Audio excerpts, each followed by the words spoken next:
wherever you are. I hope you are feeling super duper today. Yes, here we go again. We are back. It is another super duper English Addict live stream broadcasting live to the world.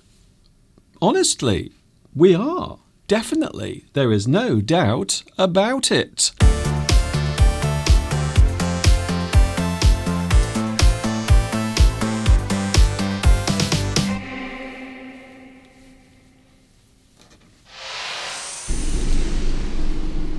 Hi everybody, this is Mr. Duncan in England. How are you today? Are you okay? I hope so. Are you feeling happy? Well, are you? Are you feeling happy today? I really hope so.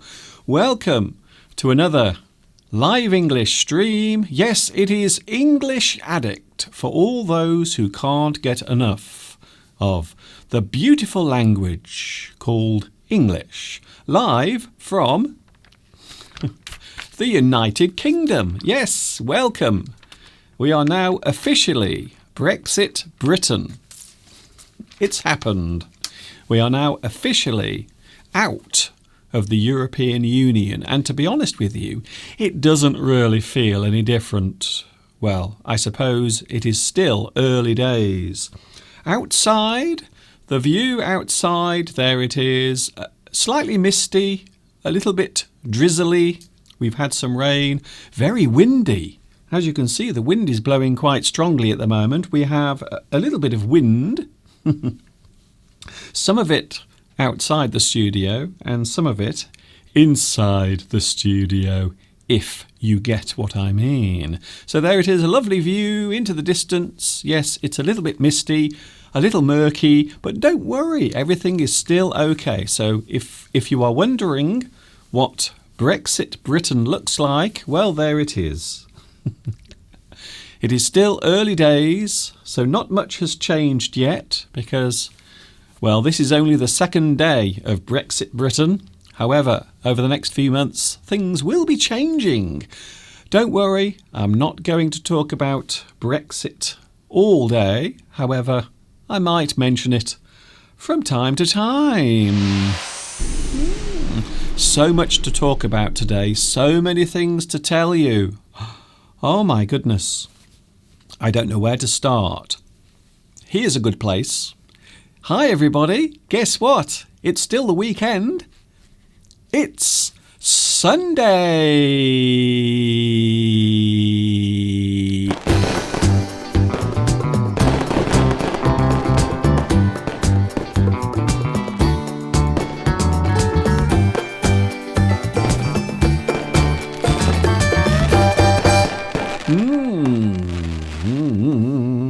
And it is Sunday, and we all know what that means.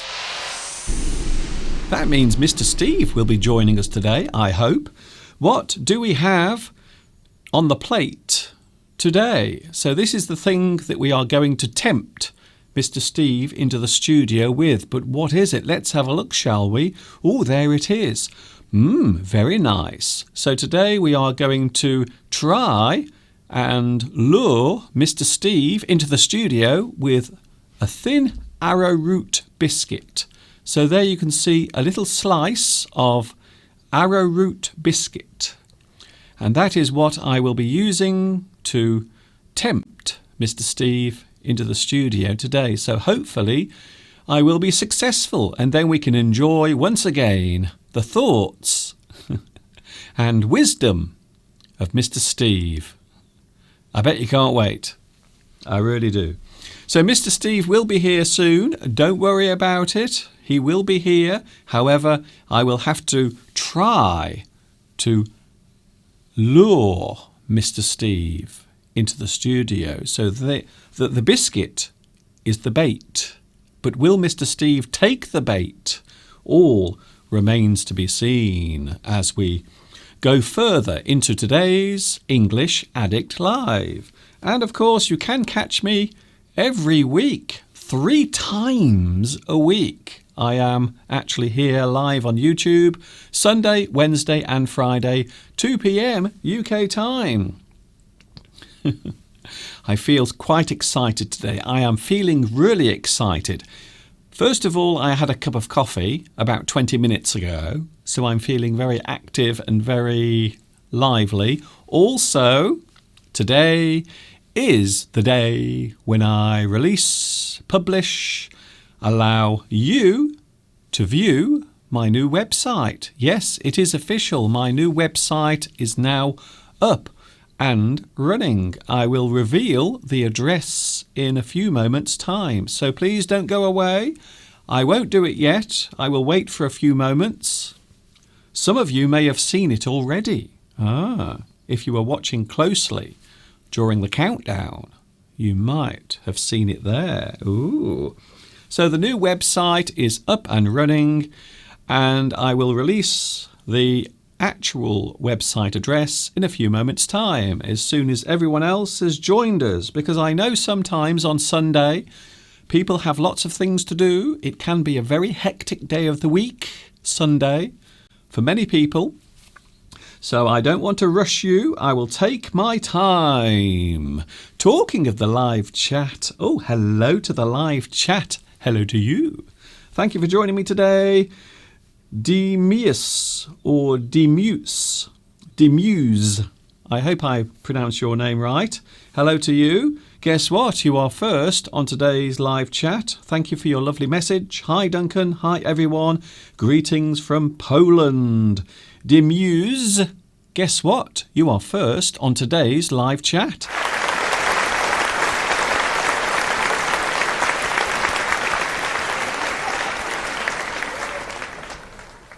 How do I feel now that we are in Brexit Britain? Well, if you watched my show on Friday, you will know exactly how I feel about it, and I am probably not on my own with my feelings. Mr. Steve, I'm sure Mr. Steve will talk about Brexit today. I have a feeling he's going to mention it. But I might have to hold him back, because you know what happens. Mr. Steve sometimes gets very excited and he gets very carried away. If you get carried away, it means you lose control of the thing you are doing. You can't stop doing it.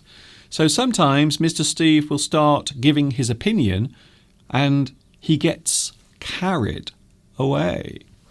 So today we are talking about, well, we're talking about quite a few things. Besides revealing my new website address, we are talking about caution. Caution.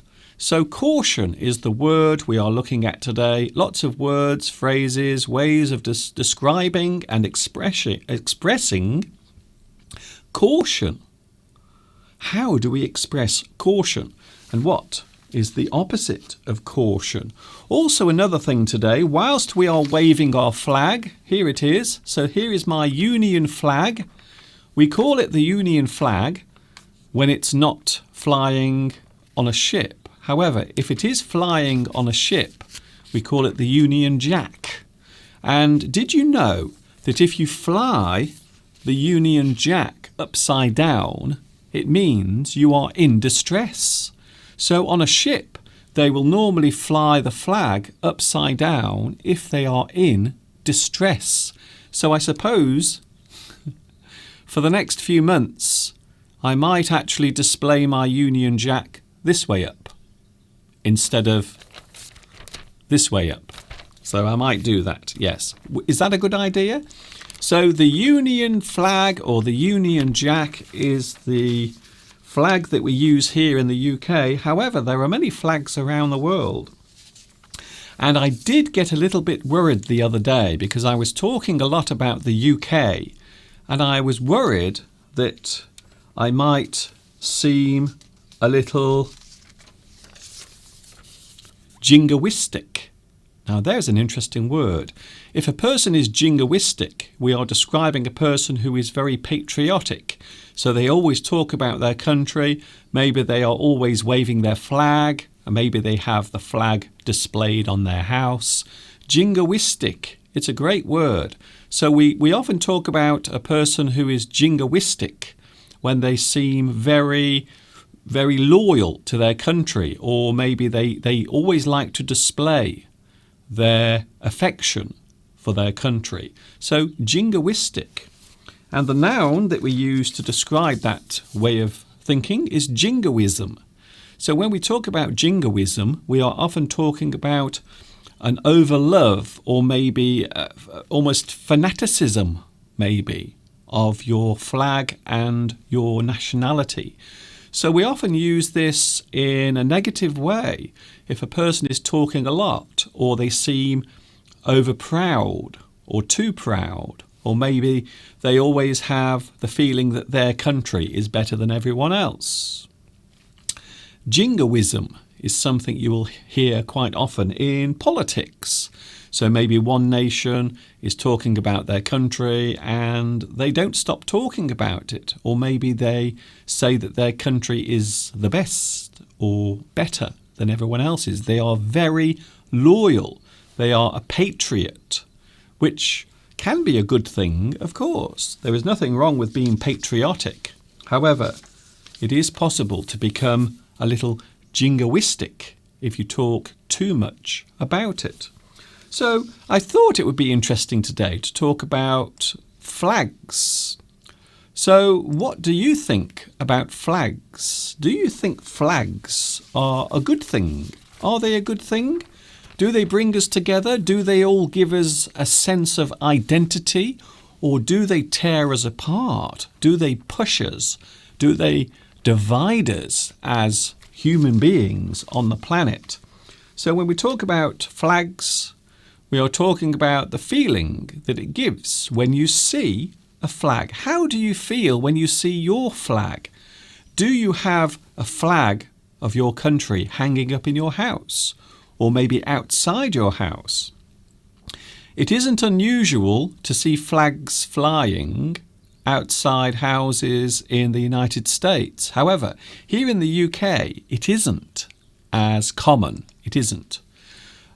And another question, I suppose, when we are talking about each individual country, we often see certain characteristics or ways that people behave, or maybe there are certain customs that exist in certain countries. So another question, you don't have to answer this question. I know some people don't like talking about this subject. What is the characteristic of your nation? Is there something that you feel defines your nation? So maybe it's a certain type of behaviour or a certain custom, maybe a festival. So what is the characteristic of your nation? And the reason why I'm mentioning this is because over the past 4 years, as we've led up to Brexit, people have talked about being British and what it means. And most people can't really express what it means. However, I suppose being British quite often means having a stiff upper lip, or maybe in the past, certainly during the past 50, maybe 60 years, and certainly during the First and Second World War, I suppose you could say that the stiff upper lip, always looking danger in the face, never flinching, I suppose that's one of the things that might be a characteristic of being British. But even that seems unrealistic. So I thought it was an interesting thing to mention because today we are talking about lots of things. So do you feel patriotic or patriotic? Do you like flags? Do you ever wave a flag? I must be honest, in my house and on my house, I don't have any flags. Here in my studio, I have one. This is one that I use from time to time. But I wouldn't describe myself as a jingoistic person. Flags are very useful as a form of identity, but I suppose you can take it too far. Sometimes people can take it too far. They can become too wrapped up in their flag. Is that a good way of describing that? I hope so. So hello to everyone on the live chat. Vitas, nice to see you here. Grace Chin is here as well. Malanoa, Anakobi, Marawa, also Rolfie, nice to see you here today. Hoping that we will get lots of people watching today because I am going to reveal my new website. Everything will be available on my new website, and not only that, there will be lots of other things available over the next few weeks. Lots of new features will be added to the website. So you will have a chance today to go to the website, to have a look. You can even access the live stream through the website. So you don't have to go to YouTube to watch my lessons. You can actually go to my website. You can find all the playlists, all of the lists for the videos, and also you can even get in touch with the live stream through the website as well. So lots of exciting things to talk about today. I am very excited about everything, to be honest, despite the recent news. Hello to Luis. Luis Mendez is here today. A big bonjour to you. Lilia, Mr. Duncan. I want to give you showers of love from Ukraine. Thank you, Ukraine. Thank you, Lilia. I hope you are enjoying your day. And to everyone, thank you, Lilia. Well, today isn't too bad when you think about it. A lot of things going on in the world at the moment. Some of them good, some of them bad. So there is a nice thing happening today here. I will be giving you the address to my new website. Tomek is here. Hello to Tomek. Jin Zhou Ji Dao. Hello to you. Hello to you. Where are you watching at the moment? I am very intrigued by your name. Ji. I will call you Jin. Jin. Is that okay? I hope so. Lena is here. Nice to see you here. Franco. Hello, Franco. Good morning. Good afternoon. Congratulations on your new website. Thank you, Franco. In a few moments, I will give you the address and then you can check it out. Although, don't get too distracted because the live stream, of course, is still on. So I will be giving you the website address in a few moments' time. Rolfie, what is the name of the piece of music at the start of your intro, at the start of the lesson? The piece of music that is playing during the countdown is called Elevator. Elevator. It's a great piece of music. I love that piece of music. It really gets me in the mood. It gets me in the mood to do a live stream. Mirella, hello Mr. Duncan. How is your mother feeling? Still in hospital. Nothing really changed. That's all I'm saying. I like to keep that private, if you don't mind. Hello, Chris. I love the title of today's lesson. Yes, today is a special day. Do you know why? Because today is Palindrome Day. It really is. Palindrome Day. And if you look at the date, today's date, if you look at it carefully, you will notice that you can actually read it forwards and also backwards, and it remains the same. So it is the 2nd of the 2nd, 2020. But if you look at it the other way, it also says the 2nd of the 2nd, 2020. So that's why a lot of people today are talking about Palindrome Day because, well, that's what it is. It's a palindrome. A palindrome is something that reads the same forwards and backwards. Would you like to see an example of a palindrome? So there we go, madam, madam. So whichever way you read that, it still spells the same word. Another one. Nurses run. Nurses run. It is spelt the same and read the same whether you read it forwards or backwards. Another one. Oh, race car. I'm sure a lot of you know these. But for those who don't, here they are. Race car. So whichever way or whatever way you read this, forwards or backwards, it still says the same thing. And sometimes you can even have fun with palindromes in a sentence as well. For example, poor Dan is in a droop. But if you spell that the other way, it's the same. The same letters go the other way. So poor Dan is in a droop. And if you spell it the other way, it comes out the same. Of course, sometimes you have to rearrange some of the letters so it spells the same sentence. Well, you move them. You don't rearrange them as in moving their position, but you might have to rearrange or move the letters across slightly. So a palindrome. Do you know any other palindromes? There are quite a few palindromes around. So I don't want to list all of them because there are quite a few, but there are some examples, and today it is Palindrome Day. The numbers of the date read the same. Theo, Mr. Duncan, congratulations on your new adventure.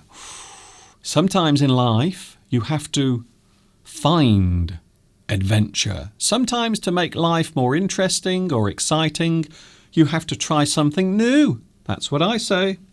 And you are never too old. Never let anyone tell you that you are too old to do something. You are never too old. As long as you have breath in your body and you can stand up or sit down, whatever it is, don't let anyone tell you otherwise. Belarusia, nice to see you as well today. Chris, Corrie, Palmyra, nice to see everyone. So many people here already.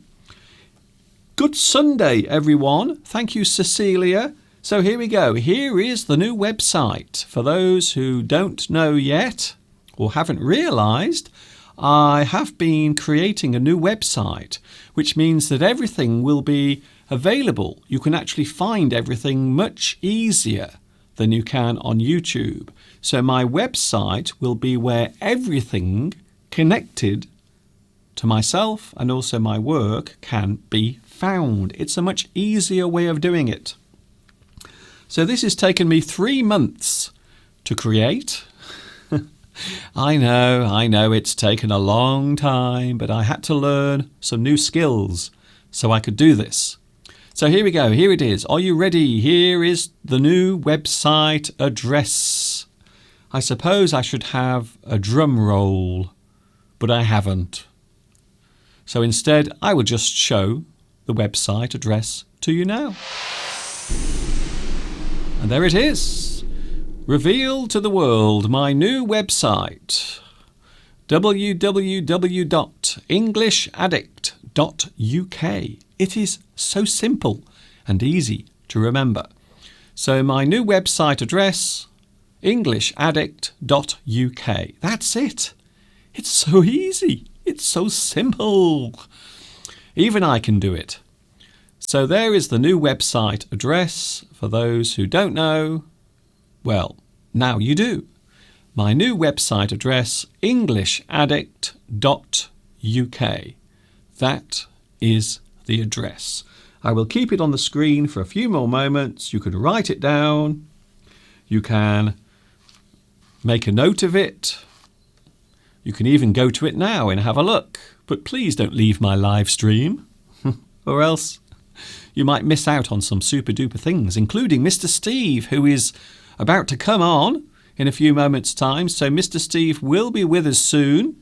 And there it is, the new website address. The new website address is on your screen right now. I will give you another 20 seconds to write it down.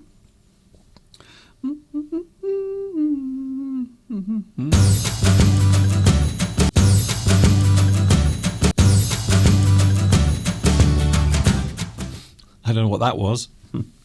So a few more seconds, I will do it again. Would you like to have a look at the website again? Okay. Here's the website again for those who missed it. That was good. I don't know what happened then, by the way. Something very strange happened then. Here it is. My new website, englishaddicts.uk. It's simple. It's nice. Very simple layout. All of my playlists can be looked at very quickly. Also, you can find the live stream on there as well. There is even a link to the live stream. I will be adding some more information to the website over the next few days, so there will be lots of other things to look at as well on the website. It is now official, my new website for everything to do with being an English addict.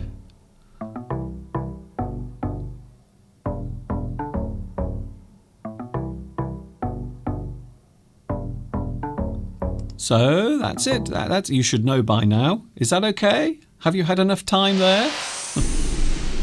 I hope so. Coming up soon, we have Mr. Steve. For those who want to check out the website, you are more than welcome to do so. We are going to have a quick break, and we are going to look at one of the many lessons concerning the English language that are available on my YouTube channel. And then hopefully, after that, we will have Mr. Steve live in the studio.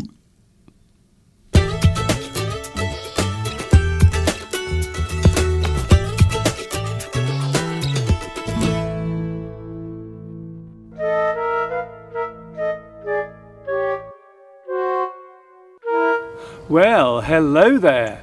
My name is Mr. Duncan. What's yours? Welcome to another full English episode, coming to you from England, the birthplace of Samuel Johnson, William Shakespeare, Tiddlywinks, Mr. Bean, Benny Hill, the Wellington Boot, Teletubbies, and Mr. Duncan. And also the English language.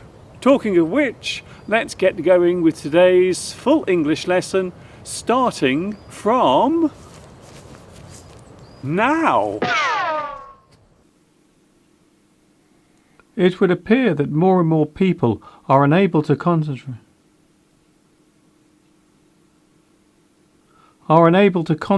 for long periods of time due to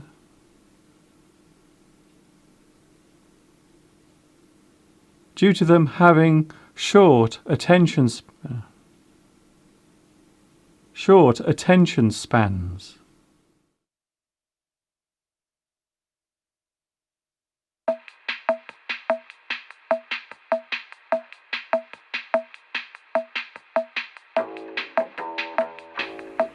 It's time to take a look at another buzzword. A buzzword is a sentence or word that is in common use during a certain time, or is seen as being popular. Today's buzzword is attention span. This phrase relates to the amount of time a person can concentrate on one thing. This can relate to a task or an activity.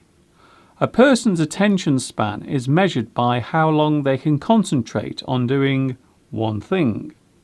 We often talk about the short attention span of young people. The various attractions and distractions that exist nowadays has led to a belief that people are beginning to develop short attention spans. The advent of instant digital media and online streaming allows people to view many things within a short space of time.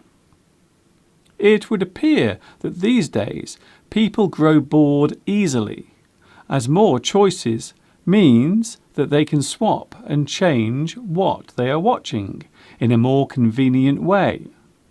The term short attention span highlights the inability to concentrate on just one thing.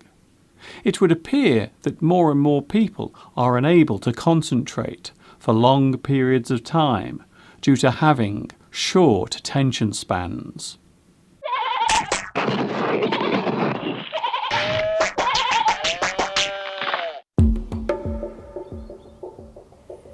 The word break might look simple, but in fact it can be used in many ways. As a verb, break means to destroy something by striking it or throwing the object against a hard surface. To misuse something to the point where it malfunctions or stops working is break. To take something apart in a controlled way is to break up. As a noun, break means to take a rest period from work. You can take a short break or a long break. A period of rest or inactivity is a break. To be on a break means that you are taking time away from something. In a relationship, a couple might be on a break. This means that they temporarily split. They are taking a break from each other. A brief pause or ceasing of something can be described as a break. A break in the rain. This means that the rain has stopped for a while. To break something in means to tame or teach something to be obedient.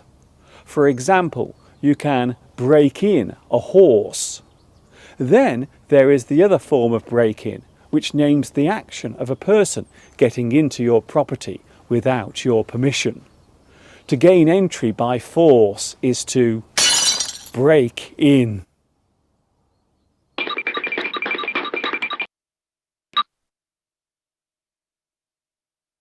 There is a great expression in English which is pull the plaster straight off. A plaster is a small piece of sticky material with another piece of sterile material in the middle. A sticking plaster is used for covering a cut or scratch to the skin. A minor wound that has been bleeding normally requires a plaster to be put on in order to prevent dirt from entering the wound. After a few days, the plaster must be removed. Most people hate removing the plaster as it can be a painful experience. Some people believe that the best way to remove a sticky plaster is to tear it straight off without hesitation. The pain is still there, but it is brief and the discomfort is over quickly. So the expression pull the plaster straight off means to get something unpleasant out the way by taking fast action. Don't delay or drag the problem out. Just pull the plaster straight off and get it out the way.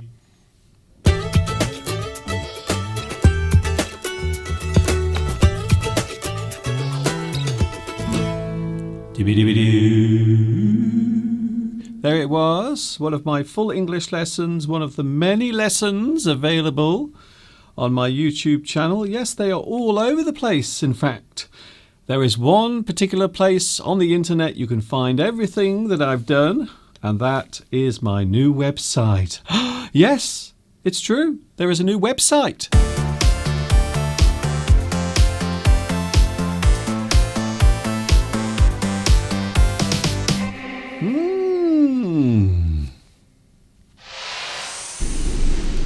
It's so exciting. Everything is exciting because I have my new website. For those who haven't checked it out yet, or maybe you are not aware of what the website's address is, there it is.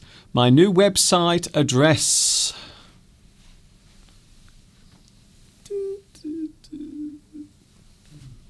That is where it is. I hope you will check it out later.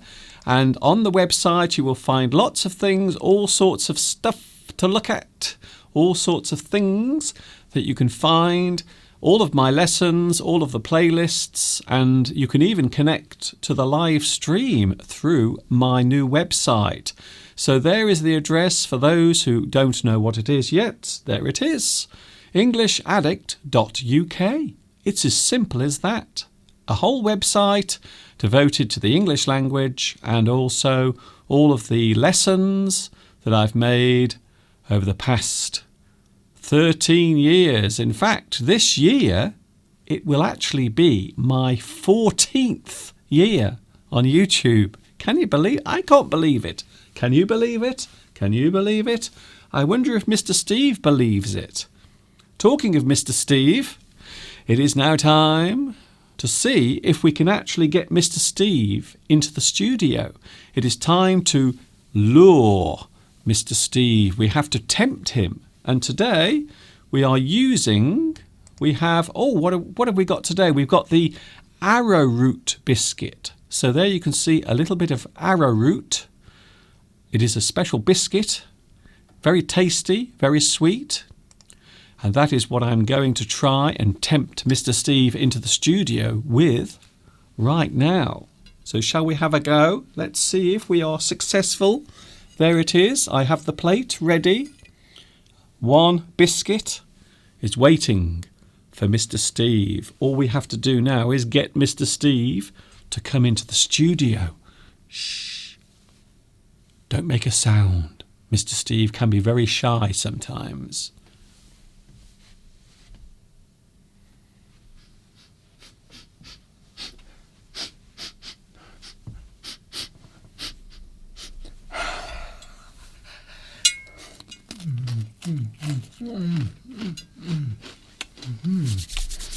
What? Oh, Got you. Mr. Duncan! Mr. Duncan, you've caught me! We've got him. Damn! We've Damn! got him. I will have to try to subdue him. I have to subdue him. There. Calm down. Calm down. Calm down, Mr. Steve. Calm down. That's it. Okay. Hello, everyone. I've needed calming down over the last few days. Oh dear.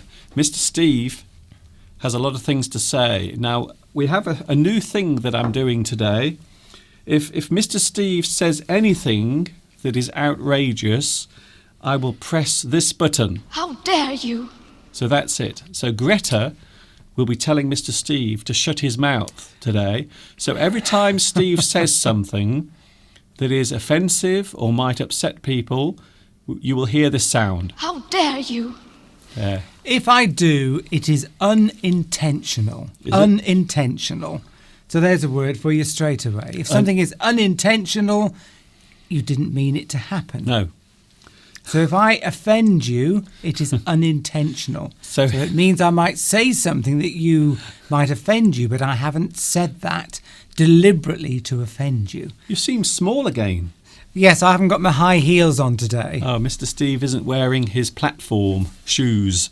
Oh, yes, you're right. I do seem a bit short. Shall I go and put my shoes on, Mr. Duncan? No, please don't.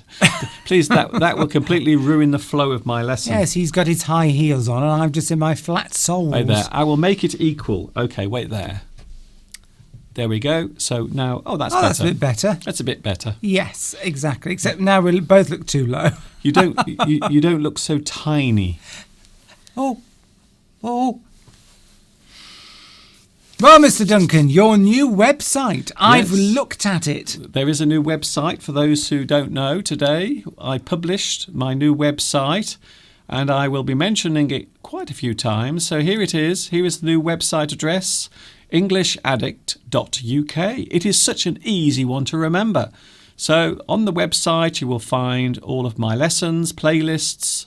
You will see examples of my work. If you are not familiar with what it is I do here on YouTube, also there are lots of sections where you can look at words of the week, and you can even link to the live stream as well on my new website, which was launched this morning. It was actually made available at midday today. And I think I was the first person to look at it. And it was very exciting. I must say, you've put a lot of work into this, Mr. Duncan, a lot of hard work. I can't begin to tell you, Steve, how many sleepless nights I had trying to work out how to create my own website. It seems like a simple thing. Even nowadays, with all the amazing technology for building your website, you still need a little bit of skill and know-how to do it. So it's not easy. It's not a simple thing to do. I know that years ago it was much harder because you had to create the whole thing from scratch. But nowadays there are things you can use, Steve, to make it easier to create your website. New tools. It is. Yes, lots of tools. And of course, Mr. Duncan is an egghead anyway. An egghead. No one uses that expression, by the way. They do. I've just used it. Yes, I suppose so. If you call someone an egghead, it means they're sort of intelligent Yes. and clever. Or maybe their head looks like an egg. I don't know why they use the word egghead. I think probably they associate the shape of an egg with intelligence. Yes. I don't know why. Maybe it's a person who has a big forehead, or maybe their head is round. And looks a bit like an egg. So, yes, if you've got somebody clever at work or they come up with a clever idea, you can say, oh, you egghead. Yes. And see what they say. Somebody this morning wrote a very abusive comment on one of my videos, and they said that I am a bleep, bleep, bleep nerd. I can't tell you what the word was, but it was let's just say it rhymes with booking. If you are booking. So There's all these intolerant people. Someone said you are a booking nerve. I think that nerd. person would be you would describe them as intolerant. Oh, no, they're not. No, I'm not offended by it, Steve. I take that as a compliment. If someone calls me a nerd, I'm actually flattered by that. That means that I'm a person who obviously appears to be learning and improving all the time. So, and also to be knowledgeable. Yes, about but things. they were trying to be No. offensive. Yes, but I'm not weren't offended. they? I'm not offended. I know, but they were trying to be offensive. Yes, but so they were failed. being, not unintentionally offensive, but intentionally. Yes. They were trying to upset you, but of course you don't get upset. I couldn't give a damn. Mr. Duncan doesn't get upset about these things. I am blessed with the power of not giving a damn. Or, to put it another way, what's another phrase you could use? You could say you've got a hard shell, Yes. couldn't you? You've got a hard shell. Yes. Thick skin. A thick skin. Yes. I'm not sure You're about not hard. easily offended. I'm not sure about hard shell, but certainly thick-skinned. And you have to be to come on here. If you come onto YouTube and you are weak and you are easily offended by what people say to you, don't come on YouTube. Don't create a channel and don't make videos. Really. That's it. So if you can't take criticism and if you can't take abuse, I think the internet is probably not the right place for you to be honest. Probably like social media, where people can be. I think social media is a bit like driving. You can be offensive and behave in unacceptable ways to people because you know you can probably get away with it. Yes. And therefore you can be nasty to people. Because you couldn't say nasty things to somebody's face. You might get punched. Yes. Well, you have to be careful what you say in real life. In real life, but of course, in the internet, you can say what you like because they don't know where you live. No. And you don't have to read their return comments. Well, you have complete anonymity. Ooh, I like that word. Anonymity. Yes. So one of the best things about being on the internet is that you can hide your identity. You can have complete anonymity. Anonymity. I love that word. Olga says that web developers are called eggheads. Oh, really? So there we are. You are an egghead, Mr. Duncan. It's a compliment. You've developed a website, therefore you are an egghead. Yes, that's it. I don't take any of these things as offensive. They're compliments. If someone calls me a clever clogs or a big head or a jumped up git, I think my mother once called me that. It's a compliment. Thank you very much. That's what I say. There are no insults. An insult is only an insult when you take offence. Broken and Boy says, "Where's Pedro?" And then a couple of comments down, Pedro appears. Hey, Pedro Belmont. We have to do the song, of course. Wait there, Steve. Format of the show. Pedro Belmont is here today. Pedro Belmont is waving hello. I didn't know you were going to. Everyone's going to want a song now. Tomek is here. Eric is here. Olga is here. Welcome to the show. Lilia is here. Fruit Zombie 9 is here. Eric is here. Okay, Anna is here. Okay, Steve. Lewis is here. I'm trying to keep my viewers. Morella is here. Broken and Boy. I've just mentioned Broken and Boy. Broken boy. That means a whole different thing in the English language. Does it? Well, if you're broken, it means that you're if you say if you're a person, you say that person is broken. Yes. It means that mentally something's gone wrong. They have lost all of their spirit and motivation. They They're are broken. They are Broken. A broken person has given up on life. Somebody, they've had a very bad experience, maybe a breakup of a relationship, maybe they've lost the job that they love, maybe they've lost somebody's died, something tragic's happened, something's happened to them in their lives, and they have been so traumatized by Okay. that experience that they're no longer the same person they were, and it will take a long time for them to get back to normal. Talking of things that are broken and possibly irreparable. Are we mentioning that we horrible word, Mr. Duncan? Are we mentioning it? Well, I'm not mentioning the horrible word, but I am going to talk about what happened on Friday. Now, we did a special lesson on Friday all about Brexit. That's the word, isn't it? Oh, dear. I suppose. It's like a swear word. Where's Greta? Where's Greta? How dare you? That's it. How dare you mention Brexit? So on Friday, we left the European Union. Some people not happy about it. Some people overjoyed. By the way, for those who are wondering, we voted to remain. We did. Fortunately, both of us agree. Now, I know in certain relationships, Steve. Yes, not too far away from where we live. Yes. I'm not saying exactly where, Mr. Duncan. I'm not saying exactly where. Just don't say. Calm down. Yes, just don't say it all. Well, they've told us, so it's not exactly a Yes, secret. but I don't think they've told the internet. Or the But world. I haven't given Anyway, their names okay. away, Okay, so it's okay. Okay, Steve. Okay, anyway. Near could be within 100 yards. Just a the flow mile. of this. Okay, I'm trying to get the flow. There's a flow happening here. You're overreacting, Mr. Duncan. There's a- overreacting. Yes, okay then. there's a flow to the show, you see. We have to keep our viewers interested. So, yes, so some relationships have almost broken up because in the relationship, one person wanted to remain in Europe and the other wanted to leave. So they've been arguing, and I think in some cases there have been divorces.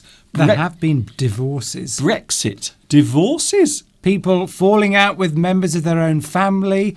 I've had lots of quite heated arguments with friends of mine. Yeah. Wouldn't say I've fallen out with them, but came very close. Yes. So it is what we call a contentious issue. Ooh, I like that one. Contentious. Contentious. So something that is contentious is something that is always open for debate. So something that is always debatable, something where people might disagree. Controversial. Yes. So if you are talking about something that is contentious, it is an issue or a subject that people quite often disagree on or even split up or fall out. They fight over a contentious issue. We were talking about flags earlier, and a person who loves their country might be described as patriotic or patriotic. Yes. So we have been listening to a lot of this recently, certainly with Brexit coming up here in the UK. A lot of people saying that they are patriotic or Yes. patriotic. And they've been saying that if you weren't a Brexit supporter, then you weren't patriotic. Yes. They were trying to suggest to you, in some cases, even calling you a traitor. Yeah. Some people were called traitors because they didn't support leaving the European Union, which is the most ridiculous thing that you've ever heard in your life. Where there, Steve? Hang on. Wait. How dare you? Exactly. But yes, all sorts of things have just got too heated, and it's been a very uncomfortable 3 years, and I think it's going to continue to be uncomfortable. Try 4 years. Yes, It's almost 4 years that this has been going on. Pedro wants the flags of the world. Well, I suppose What we about could. flags of the EU? There's one less now. Well, yes, I suppose so.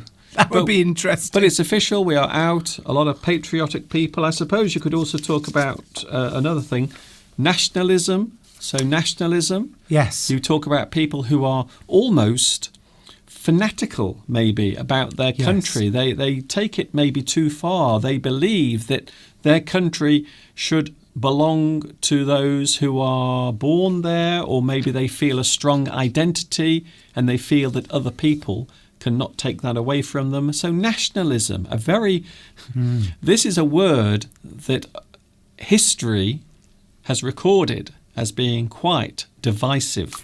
That is exactly the word, Mr. Duncan, divisive. Yes. Because if you, and of course politicians are very keen in certain countries to encourage nationalism, because that means that if they get you in a mindset that says that the country you live in is the best country in the world and everybody else is rubbish, then they can use that to go to war. They can use it for all sorts of things, and we know that that's happened in the past. Yeah. And of course, the whole point of Europe is to get rid of nationalism and to completely not encourage that at all. Yeah, because we don't want wars. Yes, well, that's it. Well, I've always found that being in a group is better than being an individual.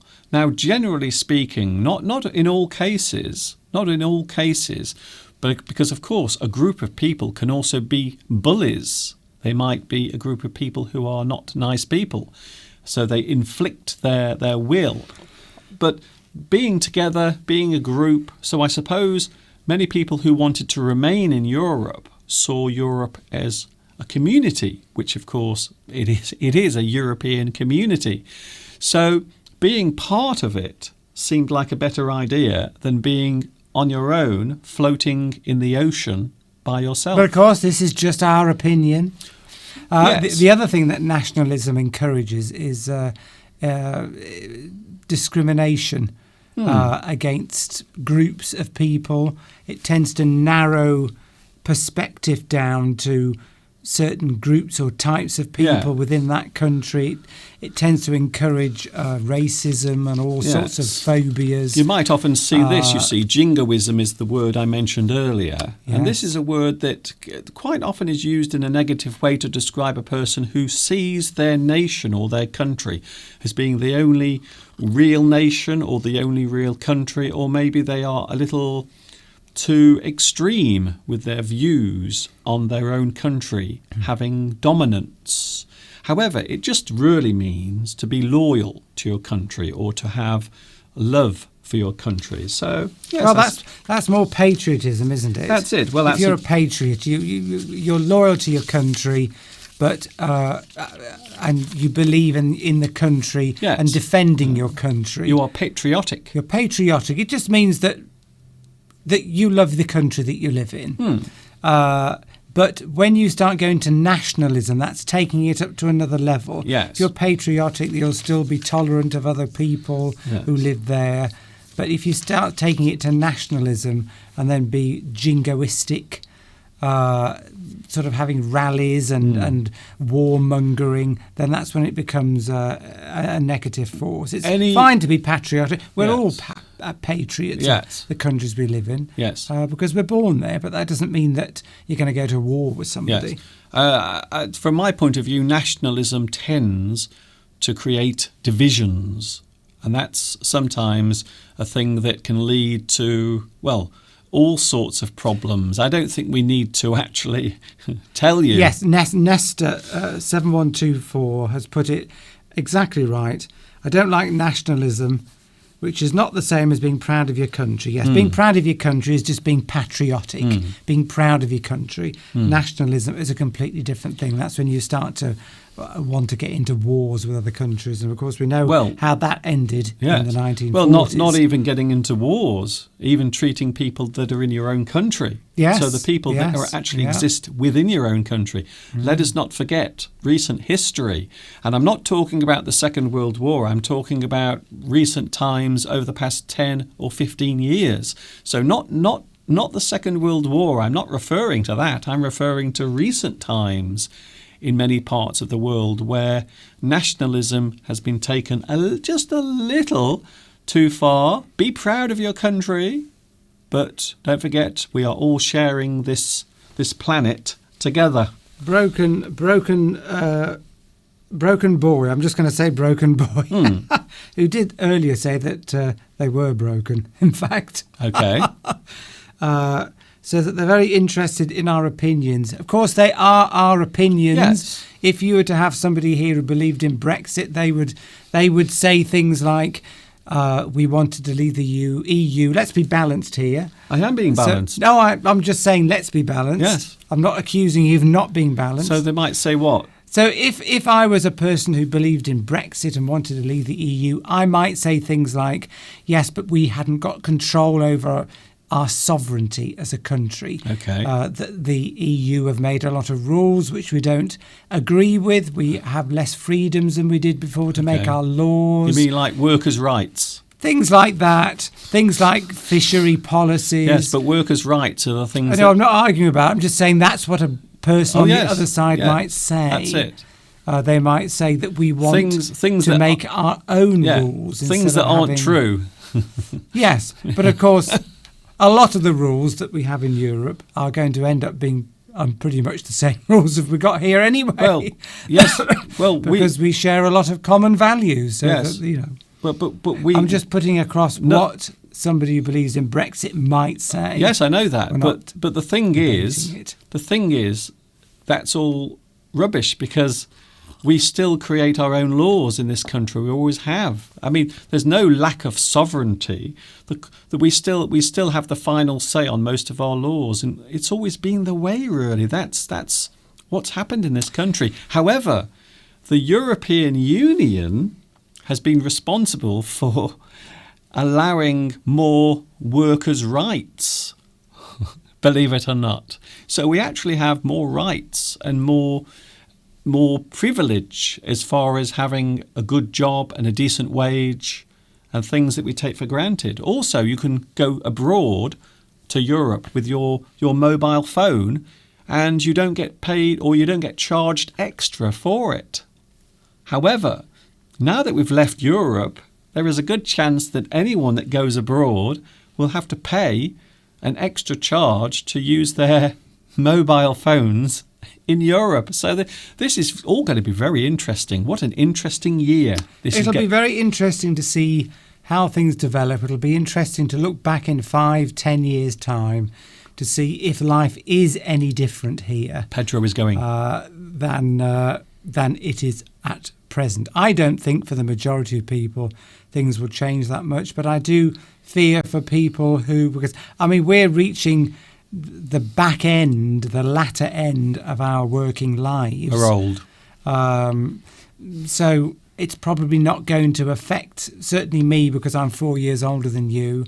So I'm not far off 60, Okay. which means that, you know, my working life is coming to an end. Yes, you are approaching retirement. Yes, so I'm not going to worry too much about workers' rights, but people who are 10, 20, 30 years younger than me or more might see some pretty dramatic changes to things like workers' rights, you know. But these are the things that maternity, paternity leave, that sort of thing. Yes, but these are the things that were improved, that were made better by being in the European Union. So everything was made better. So now we've left, all of those laws and rules have actually been pushed out, and that's part of the agreement.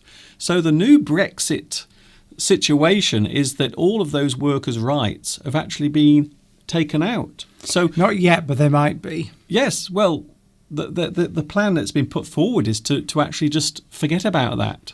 Let's see what happens. Let's see what happens. Yes. Oh, yes, I But know. let's hope. I mean, we've got to be positive. I mean, we and half the country didn't want to leave, Okay. but we now have done, so we have to try and make the best Oh, of yes. it now. Well, I've never said that. And I know I'm not arguing with you, I'm just making a statement. That's it. Did you be arguing with me, Mr. Duncan, today? I'm definitely not going into the street to turn cars over or set fire to buildings. I'm not hope. doing that, okay? Let's just hope that the politicians make a good job of it. But I would like to place a bet that in 20 years' time we'll be back in. 20 years. We'll be dead then. Well, interestingly, Donald Tusk, who was one of the leaders Go on. in Europe, who's now not there anymore. He's not retired, but he's not in his position that he was before, as already welcoming Scotland into Europe practically, Yes. which has caused a few problems, because the other problem we've got here in the UK is, of course, Scotland, which is part of the UK, wants to be independent. 66% of Scottish people voted to stay in the EU. Okay. So most of them want to stay in the EU. So they want to have their own referendum, become independent, and join Europe, which would be catastrophic, I think, know. really. But anyway, that may or may not happen. Yes, but this is why everything is so confusing and in such a mess, because you have also Ireland, which is divided as well. So a big chunk of Ireland wants to stay in Europe, whilst the part of Ireland that is let's be careful what we're saying here, is ruled by the UK, will be dragged out of Europe. And then you have Scotland, who voted to stay in Europe, but they want to also leave the UK as well. So it's very confusing. The only thing that won't change is our money. So nothing will change there, because we had the pound anyway. So we kept that. That might be one of the good things that we did in the past, when you think about it, Steve, because Yes. it's still the pound. So we don't have to change our money or our currency at all. Yes, Lewis says that I think that both the UK and the EU are both losers in this separation. Yes. Yes, I don't think really anybody's going to win. But No. it will be decades before the true changes come out. It's a sad fact that both of us will die with all of this still happening. That's the sad thing. So the rest of our lives, Steve, all we're going to hear about is all of the transitions and all of the things that are being sorted out slowly over the years. It might be another 10, 15 or 20 years. So there's a pretty good chance that my last words before I shuffle off this mortal coil will be, is Brexit done yet? Mr. Duncan, of course, Donald Tusk has upset a lot of people across Europe because, well, he was sort of encouraging Scotland to be independent, but of course they've got lots of very contentious issues across Europe, with countries like Catalan, part of Spain, wants to be independent, and that's causing all sorts of problems. So to make a comment like that has been seen in this country as very inflammatory. Yes. Almost encouraging nations within Europe to sort of break free. So is that worthy of a Greta? Is that worthy? What do you think? No, I don't think so. I'm not asking you. I'm asking Greta. What do you think, Greta? How dare you? Oh dear, no. Greta doesn't like that. Okay. Yes. Ooh. Well, Mr. Duncan, what are we? Is there a theme to today's lesson? I see. Well, there was, there was before. Before you brought me on, well, you know what happens when I come on, Mr. Duncan. We can take off in all sorts of different directions. Look, we have a new website. A new website for everything to do with the English language. EnglishAddict.uk is the new website. All of my lessons are there. The playlists, you can go and find the playlists. Just click on the pictures next to each playlist and you will find all of my playlists. And of course, there is also a link to the live stream as well. So I will be adding some new things to the website over the next few days. But there it is. The new website. Oh my goodness. It's actually happening. It's happening, Steve. We have a new website. And I think I was the first person on there. You were the first person to look at my website besides me. I've been staring at it for the past 3 months. And to be honest with you, I'm sick of seeing it. So today we are talking about being cautious. So you might say that this is quite a suitable one. You could say that we were cautious. Yes. In wanting to vote to stay within the European Union. Oh, yes. You could say that. So a vote for Remain might be seen as caution. Caution. Not wanting to Caution. take any risks, not wanting to change the status quo. So when we talk about caution, we are talking about being careful. You are thinking something over carefully. You are not rushing into something. You are using caution. And of course, we can also say that you are being, if I can get the word, cautious. So that is what describes the feeling of caution. So caution is the thing, but you are being cautious. You are not rushing in. You are not making any decisions straight away. You are being very cautious. Now, I would say that Steve is cautious. You are a person who tends to be cautious. You often take care when you are making a decision. Sometimes a decision can take many days, many weeks, even many years as well. So yes, I think Steve, you are a person who does take care. You are very... I like to weigh up all the options before I make a decision, even on something simple like buying a new fridge. Well, I can't just go out and buy anything without looking at all the alternatives on the market and to see whether one might be slightly better than the other. See, I know people that can just go out and go to a shop. They might want to buy a new cooker or a fridge or even a new car, and they just see this, whatever it is. I like that, I'll buy it. Okay. And of course, some people are like that, but I'm not. I'm the opposite. Okay. Analytical. I've got a million more words to show. Careful. So a person who is careful, once again, they are not doing something without thinking hard about it, or maybe they are doing something slowly, or maybe they are not rushing. You might say to somebody when they're about to cross the road, be careful when you cross the road. Look out, make sure there's no danger around. So you can be careful, you can be a careful person.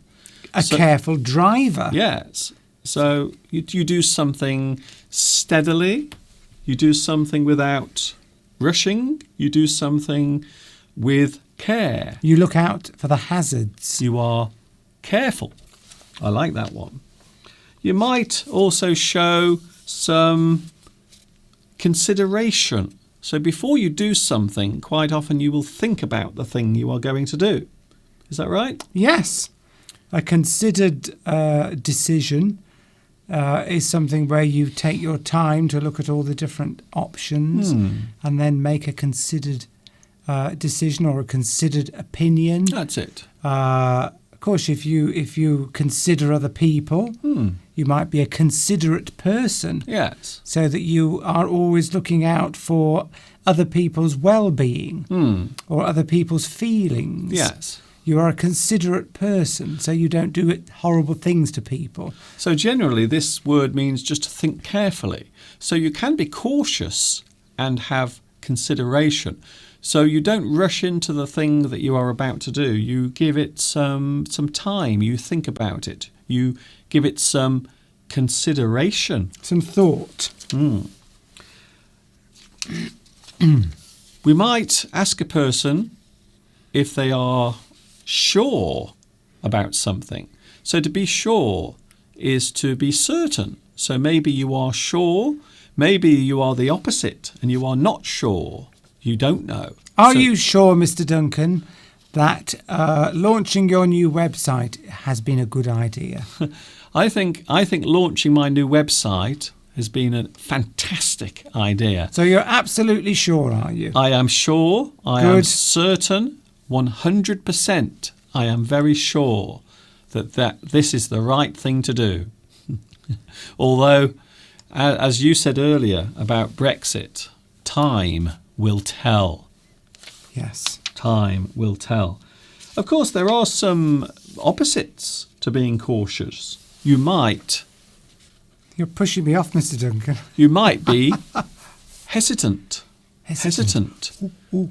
Yes, you're not sure. You might be cautious. You might be hesitant. So you don't do something without thinking. We are still talking about caution and being cautious. You are hesitant. You are hesitant. You're a hesitant person.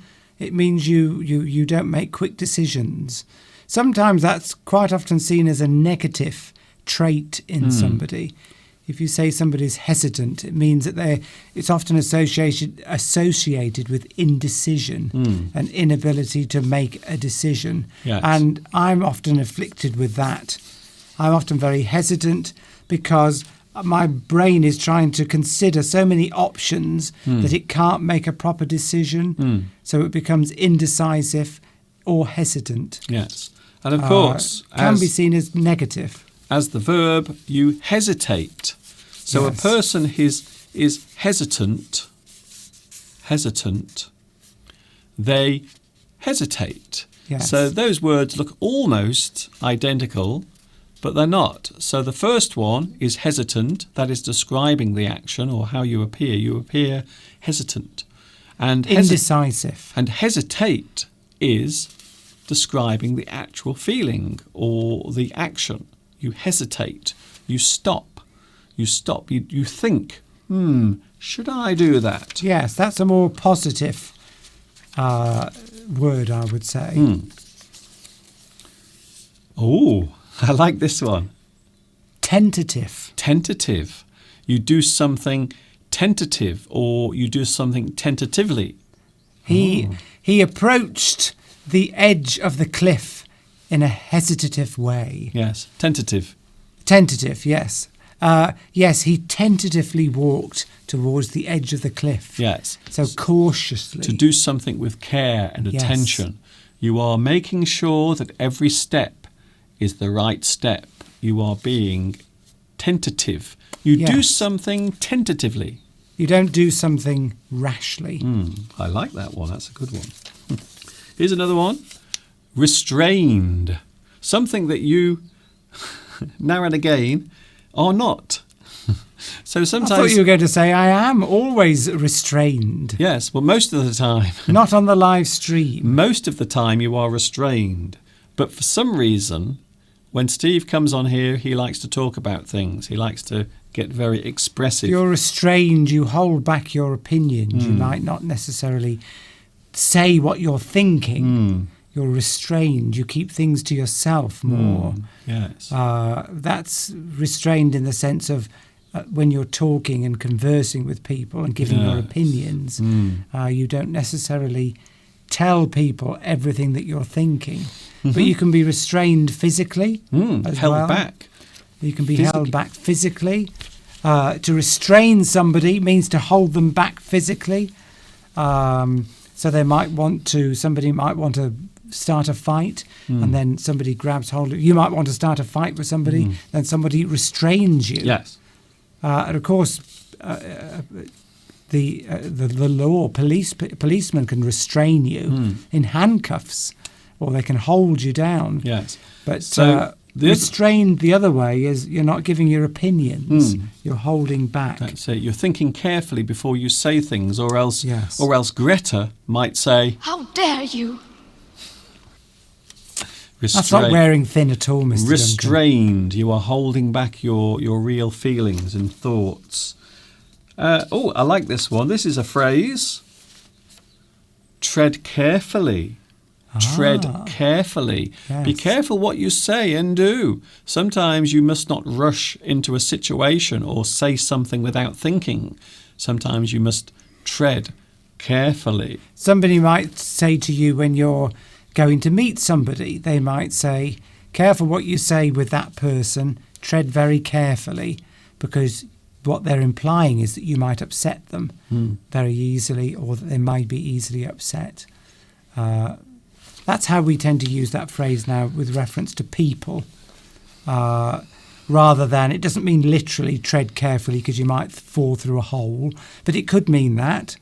You might, for example, be going on a hiking trip somewhere, Yes. and you might come across some ground which looks a bit uneven or a bit dangerous or boggy, and somebody might say to you, be careful over there, tread carefully, literally, be careful where you put your feet.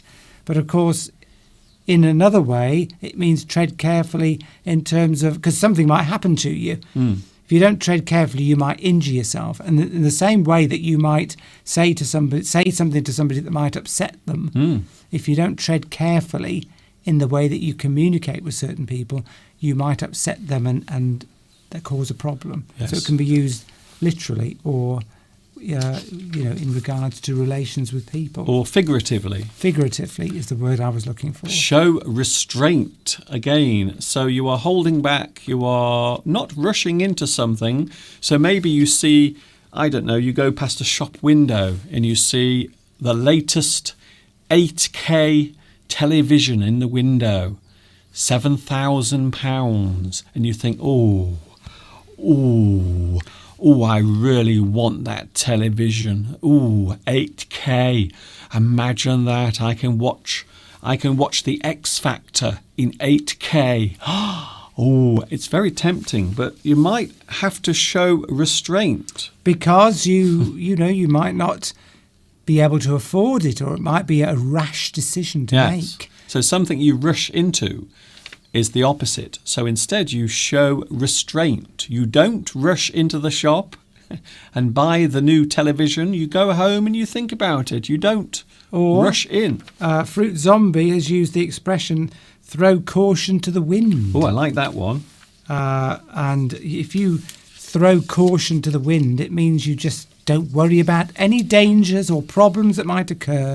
You just do it anyway. You can also hold back as well. Hold back. Maybe you have a big decision that you have to make, Steve. Yes. You have to decide something, but you're not sure at the moment, so you hold back. You don't give your decision straight away. You are still thinking about it. I will hold back on my decision.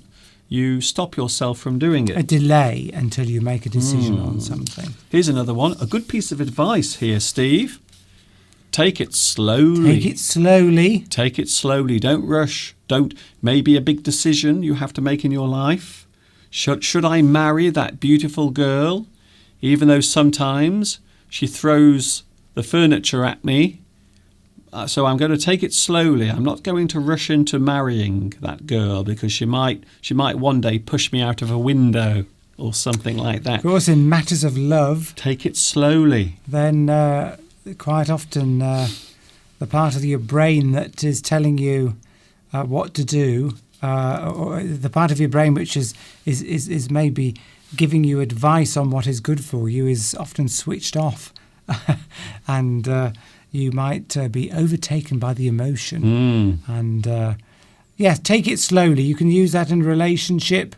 Somebody might say to you, you might meet somebody and they've been in a relationship before, but you might be very keen to press ahead with a full-on relationship with them, but they might say to you, no, I just want to take it slowly. Yes. Let's not rush into things. Because Let's just get to know each other. Yes, because they might have had a bad experience in the past.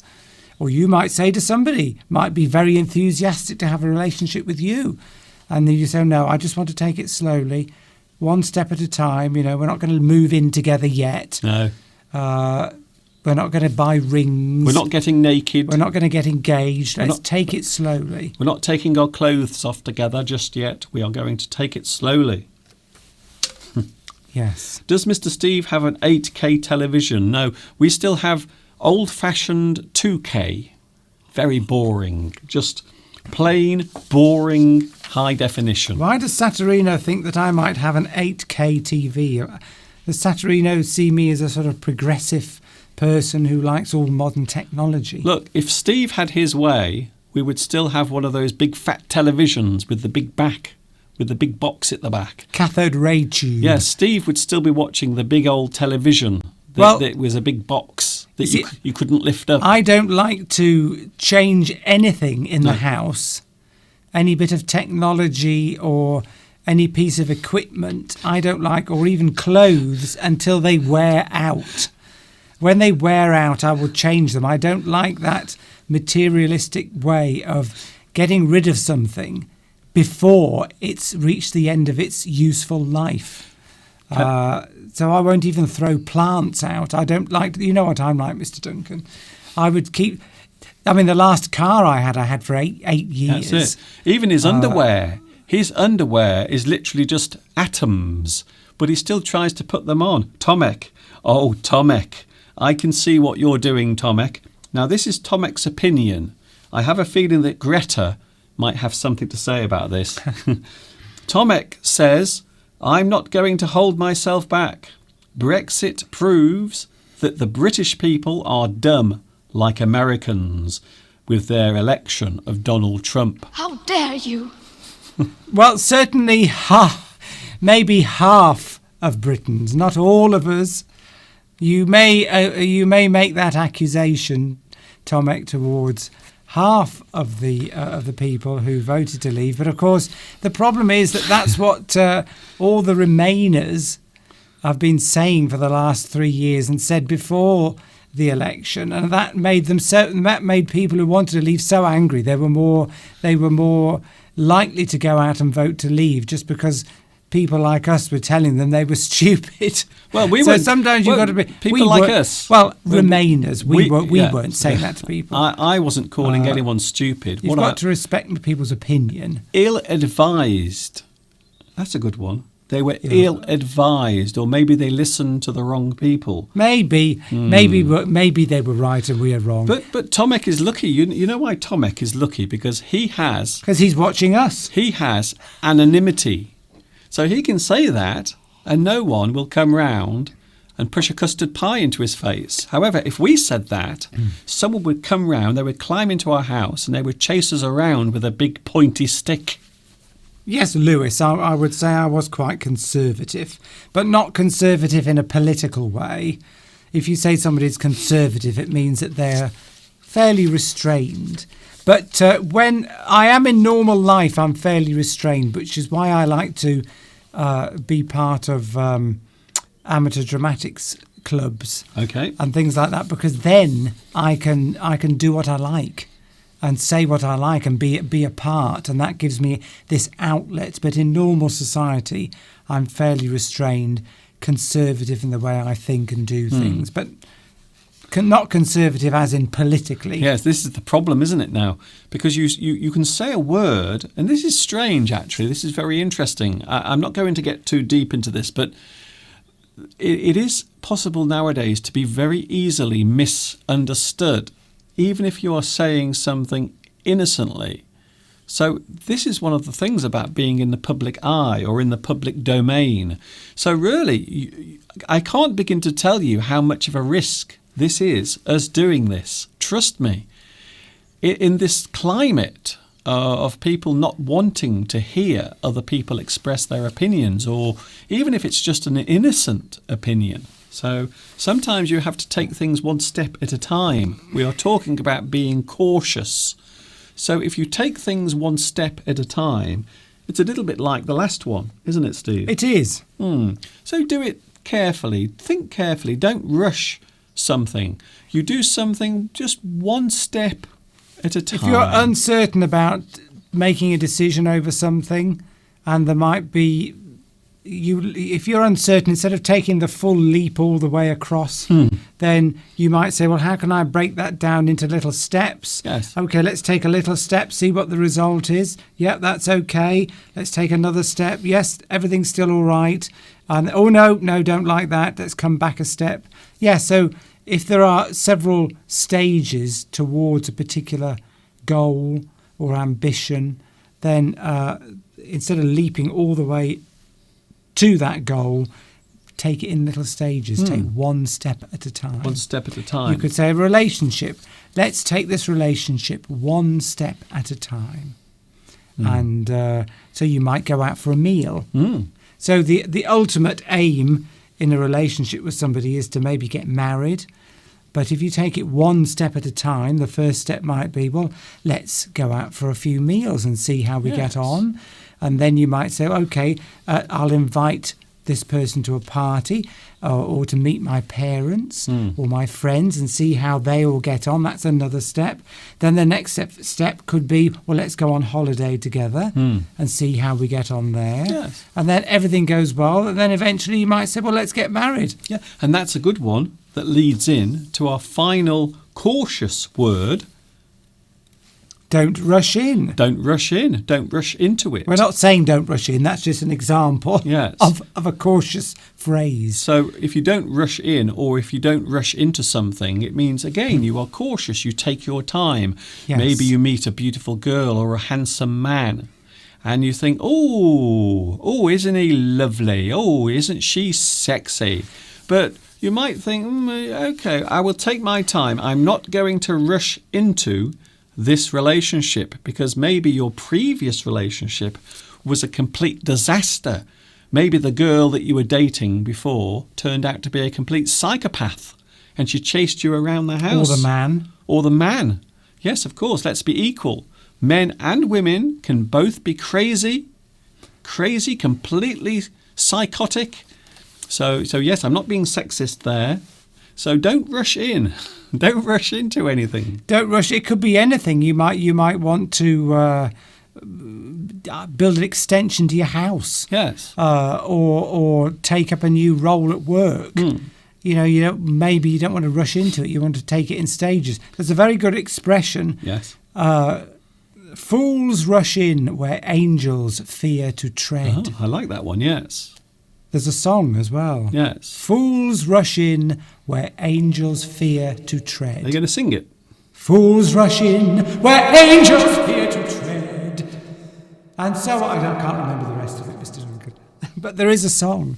And that song is specifically relating to going into a relationship. So don't rush in. Don't rush into it. Yes. Think carefully. Consider all of the things that might happen, all of the consequences. Think about it carefully before you rush in. Because in the matter of relationships, you might just take the plunge. Yes. Take the plunge. So you just rush. You do rush in. Yes. You just dive straight in. Yes. Or you might be reckless. reckless. Reckless. So now we are talking the opposite words, the opposite from cautious. So a person who is cautious and careful, they take their time, they don't rush in. The opposite is reckless, a person who just does things without thinking. You might just have an idea or make a decision without thinking about it. Or maybe you do something with no thought whatsoever. A reckless person who's somebody who does something without thinking of the consequences before they do it. So they might just speed down the road, ignore all the speed limits. They might not bother putting their seatbelt on if they're driving. They might just cut something up with a knife and not wear protection when they're doing. Well, a reckless person in a relationship, but might not. You might do the bed bump without wearing a condom.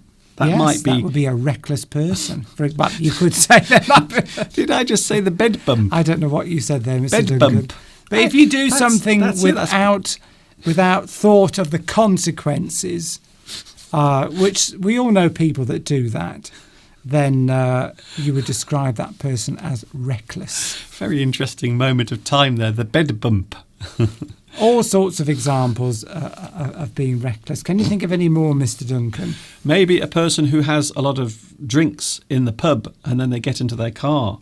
They are just acting in a reckless way. They are not thinking about the consequences of their actions. Maybe a reckless person who just votes to leave the European Union. Reckless people. They might be reckless. A person who thinks, I want my country back. I want my country back. I want the good old days back. I'm going to vote for Brexit. Or you could say, I'm not sure what is going to happen. I feel very cautious about it. Or you can be the opposite, which is reckless. You might say, I've had enough of my job. I'm going to quit. I'm gone. But your wife, if you were married, or your husband, might say, well, that's a bit reckless and selfish because we've got a mortgage to pay. We've got the children to bring up. Where are we going to get money from? And you might say, well, I'll just get another job. Yes. But if you just gave up your job like that because you had an argument with somebody or you didn't like it, somebody might describe you as reckless if you had lots of responsibilities, like a mortgage, A reckless like a wife person. and children For those to care for. Let's just have a look at the website again, by the way. There is a new website. For those who don't know, there is a new website. There it is on the screen right now. EnglishAddict.uk is the new website. There it is. I will put this piece of paper there so you can see it more clearly. There we go. You see, there it is. EnglishAddictUK.uk. Don't forget, addict has 2 D's in it. Yes, as Mr. That's Steve something I learnt today. Mr. Steve found out this morning that the word addict has 2 D's. If you only put 1 D in, you won't get through to Mr. Duncan's No. website, because I forgot how to spell addict and only put 1 D in there. If you spell it wrong, you will couldn't get through find to Mr. someone who Duncan's doesn't. channel. If you spell it wrong, you will get through to someone who doesn't know how to spell addict. Jump straight in. You might jump straight in. Yes. You do something without thinking, Throw Steve. caution to the wind. Yes, but we're talking about this one. I know, Jump- but that's another example Yes, of a you mean- similar you phrase. mean there, you mean. Okay, somebody's already mentioned that earlier. Jump straight in. You jump straight in. You do something without thinking Without about it. preparing. Without any preparation, without any thought. Come So- on, let's just jump straight in. Yes. People will, because often that's the opposite of thinking too much. Say you've got a task to do, you might have a project at work, Mr. Duncan, or something like that, where probably you need to think about it a bit. But you can only do so much planning for certain things that you need to do. At some point, you just have to jump straight in and see what happens, and then maybe change your approach as you go along. Can you see what I've done, Steve? I've actually, above your head where there is a big space, I've actually put the website address. So because Steve isn't very tall, I'm above average for I actually a man. have room above Steve's head to put the new website address. So there it is, right above Steve's head. So if you look at Steve, look above his head, and there is the new website address. Kem Dogan says, does deed mean reckless? A deed is just an action. Yes. An action. So when we say deed, it just means you do something. It is a very archaic word. You don't often hear that word used anymore. It's very so an action, a deed, something that is carried out. So you can have a good deed, Which is the way it's commonly used, that expression. yes, or a bad deed. So you do something bad or something harmful. It is a bad deed. A good deed, you might, for example, help your neighbour with their gardening, or go and do some shopping for a neighbour. That would be a good deed. Yes. It's an action, you've done something. Or maybe your neighbour, they have a dog that keeps pooing everywhere, and you think, I'm going to pick that poo up myself. It's a good deed. But you wouldn't have a reckless deed. So, That doesn't exist. So So you no, jump- they're not the same. so you jump straight in without thinking. Reckless just means you do something without thinking about the of what could happen. when you do it, Consequences. The consequences. Throw caution to the wind. This is the one you just mentioned, Steve. And somebody else mentioned earlier. Throw caution to the wind. You do something without thinking carefully. Or, of course, you might think about it briefly, but then think, I'm going to do it anyway. So maybe you gamble all of your money. You go to a casino, Steve, Yes. and you just place all of your money on the table in one go. Yes. You throw caution to the wind and decide to do something that might be seen as reckless or foolish. Yes. You decide to throw caution to the wind. Yeah. Yes. That's a good example there, Mr. Duncan. Yes. Any liveliness on the live chat? Oh, that's interesting.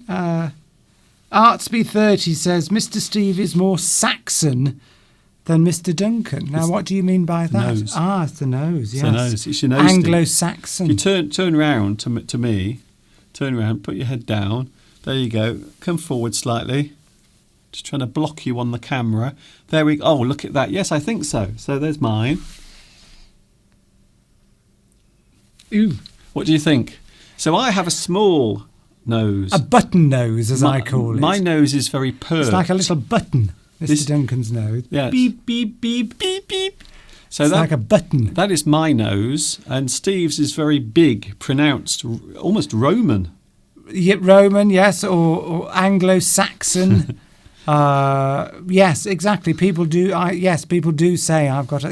What a interesting observation there. Yes. I don't think anybody's ever made that observation before. Now, where is it again? I'm having to go back to find where it was. I now. have a European nose because I have a lot of French in me. But the French people have sort of big noses, don't they?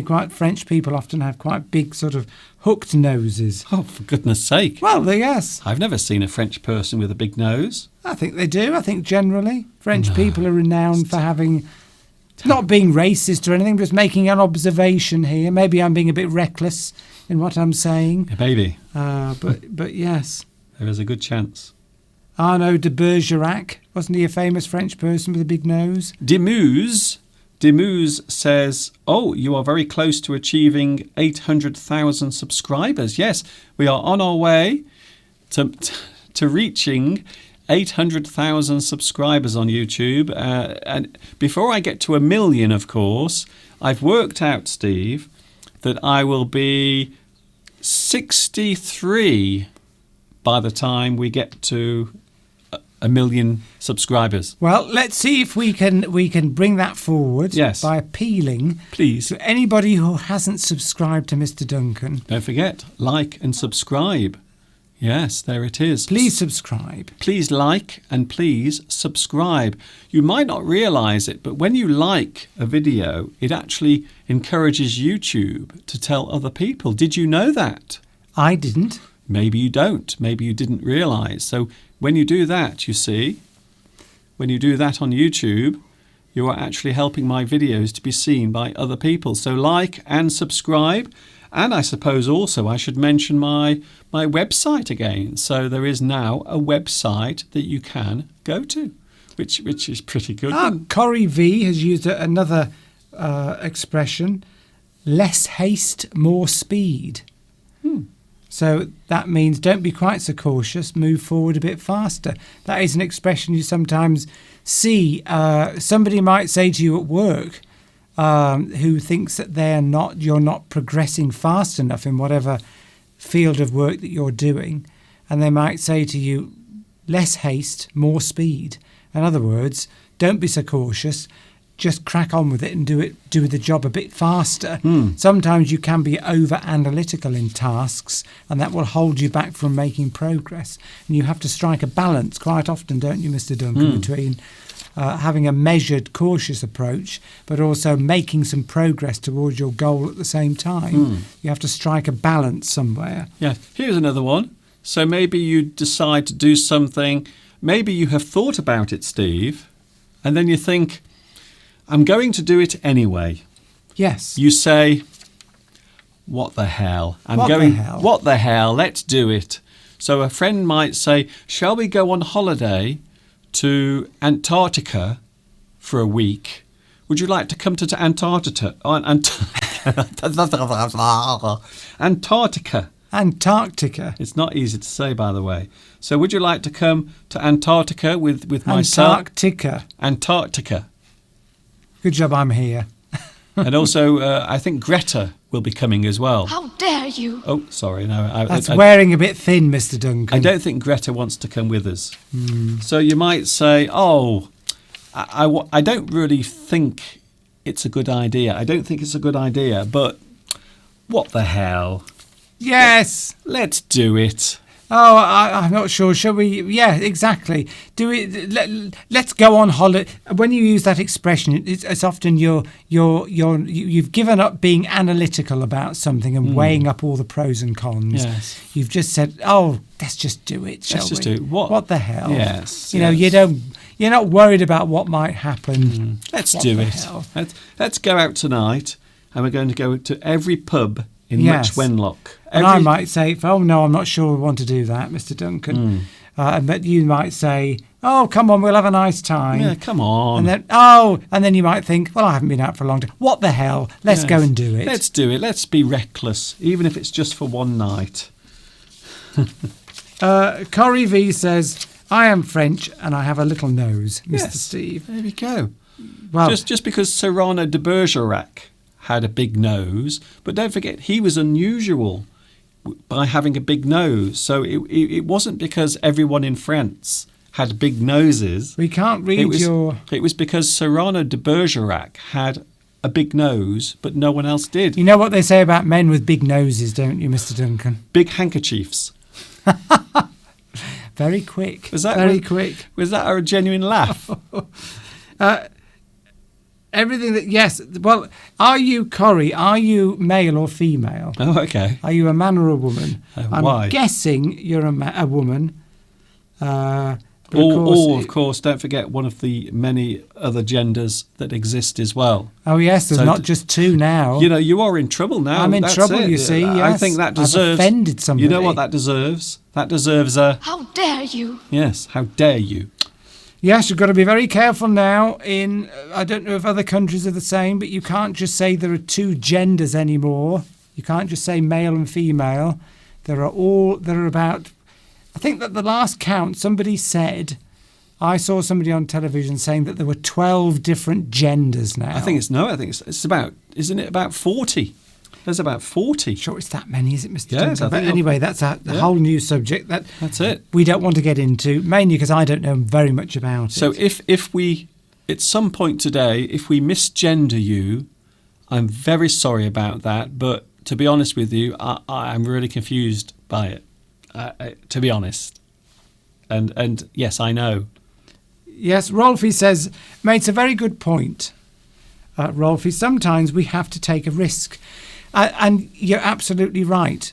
If you don't take risks in life, then you won't achieve very much. But you can take risks and fail, but then you can try again. Just failing doesn't mean, and it's like learning English. You might fail an exam, but you'll learn from that mistake, and then you will be better the next time. Yes, you do have to take risks in life. It doesn't have to be a risk that means involving putting your life in danger. No. But you have to take some risks. Otherwise, you often won't achieve very much. And the people that achieve the most in life are often the people that take the most risks. But the difference between the people that take risks and achieve something and the people that take risks that don't is that the people that take the risks and fail keep on trying and learn from their mistakes and carry on and on and on. And eventually they reach have huge achievements. Of course, it can kill you as well, being reckless. So sometimes if you do something, maybe a dangerous sport, maybe you just decide to climb up the side of the Eiffel Tower without any support. So you climb all the way up there. But somebody did that recently. But just before you get to the top, you slip and you fall and you just end up on the ground. So it may have seemed like a good idea at the time, but unfortunately, well, sometimes a decision can turn out to be a bad decision. So being reckless sometimes can be a little dangerous. But being reckless is different to taking a risk. If you take a risk, that doesn't mean that you're being reckless. It just means that you are making a decision to do something and you're not entirely certain of the outcome, but it's not something that's going to necessarily be very dangerous. I think we've lost the internet. Have we? Yes. It says there's only 3 people watching. Oh, no, it's gone back to 150. I don't know what's going on. Have we been offline? No, it's okay. It's just YouTube. YouTube at the moment is really weird. I don't know what they're doing at YouTube. Please, YouTube, can you sort out what's going on there? I think my website works better than YouTube. Yes, go to Mr. Duncan's website. You show no restraint. So you show no restraint. You don't hold back. Yes. Maybe you are expressing your feelings about something. Yes. So you show no restraint. You don't hold back. You tell everybody what you're thinking. They know exactly what you're thinking. There is no caution. You also got don't. A lot here, Mr. Duncan. You don't hesitate. Well, I did tell you that. We're going in 10 minutes, aren't we? Well, I am. Well, yes, maybe. I want to go for a run before it gets dark. Okay, then that's good, Steve. That's good information. Are we coming with you? No. Oh, okay. Don't hesitate don't hold back, don't hesitate. So maybe a person is in need of help, or maybe they are in a bad situation that they can't control, and perhaps you give them your phone number. So maybe I will give you my phone number, and I might say, look, if you want to talk to someone, don't hesitate to call me. So don't hesitate. Don't think about it. Don't hesitate. Don't wait. Don't put it off. It means that you don't mind. I often use that phrase when I'm dealing with my customers at work. They might ask me for some information, and I might give that information to them. And then they might reply and say, thank you very much. And I might then reply back and say, well, if you ever need any help from me, again, don't hesitate to get in touch. It's an expression that just means you're trying to suggest to them not to think about whether they should contact you or not. They should just do it anyway. Don't hesitate. Fruit Zombie. Oh, I like this one. Fruit Zombie says, fortune favours the bold. Yes. Yes. Yep. Sometimes you do have to be brave. And take a risk. Take a risk. You might say that doing this is taking a risk, as I said earlier, because we put ourselves in the public domain. If you go to Facebook, if you look at my Facebook page, I am now classed as a public figure. I'm now a public figure because I've been in the public domain for so many years. Even Facebook has given me a little blue tick. It says that I'm actually a public figure. So because I've been doing this for so long, Steve, I'm now officially a public figure. Ooh. Whatever that means. So that's it, because now I'm out there. I can't take that away. When you think about it, it's very hard to take that back. So maybe sometimes you have to be a bit bold or a bit brave to do certain things. And I think this is a good example. But most of us, when you think about it, most of us in our line, if you probably 80% of people in work, particularly in work, will often stay in the same job for many, many years because you get very safe. I'm an exact example of that. I've worked for the same company for the last 23 years. I probably should have taken a risk and applied for jobs with other companies, and a lot of people will relate to this, because when you do that, you often forget just what value you do have at work and how good you are at something. And if you update your CV, go for job interviews, you might be offered more pay, and the job might be more interesting. You might have more responsibility. Yes. Fortune favours the bold. Take a bit of a risk. Yes. In terms of financial matters, people often are very cautious, and they will just put their money into a low-interest bank account when maybe they should be investing it in stocks and shares, because over a long period of time, you're likely to get a much better return. Although we're not experts on that. No, well, but just another example would be, I've got a very good example here, Mr. Duncan. When it comes to moving house, in the UK, the cost of properties have generally gone up by far more than inflation over the years. Okay. We stayed in a house in Wolverhampton for 20 years. In that period of time, I got friends that have moved 2 or 3 times in that period. And because of that, and the value of their house had gone up, they took that risk, and they're now living in houses worth twice the value of the house we're living in. So, yes, taking a bit of a risk, throwing caution to the wind. Yeah. Well, talking of investing in shares, you might often hear a person say, get in quick. Get in quick. So get in quick. So maybe there is an opportunity that comes along. Maybe there is an investment that you can actually put some money in, and maybe in the future it will make you a lot of cash. They might say, oh, don't wait, don't hesitate, get in quick. Don't hang around, or maybe get in quickly. But you will often hear this said, get in quick. Don't hesitate, don't wait, get in quick.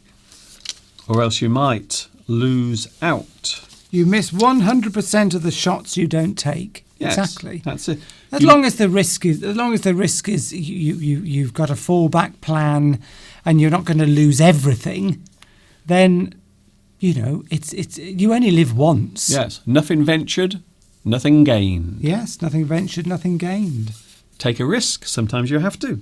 As you said, sometimes in life, Yes. you have to take a risk. You have to push yourself forward to do something, maybe business. I always think business is risk, always. Yes. I don't think there's any such thing as business that is definitely going to make money for you. There's no such thing. So all business is a risk, but sometimes you just have to take a risk. Maybe you might say that my new website is me taking a risk. So I'm not sure what the outcome would be. Making live streams rather than pre-recorded ones. Yes, was a risk. Yeah, this is a big But risk. It's successful, so you could probably say that it was a well-judged thing to do. I still think it's a big risk. So take a risk. You do something. Maybe. Anna says you're a hero of the English teaching world. Really? Thank you, Anna. That's very kind of you. Yes, a calculated risk. Yes. It means that you're taking a jump forward, but you've done as much assessment of that risk you're going to take as you possibly could.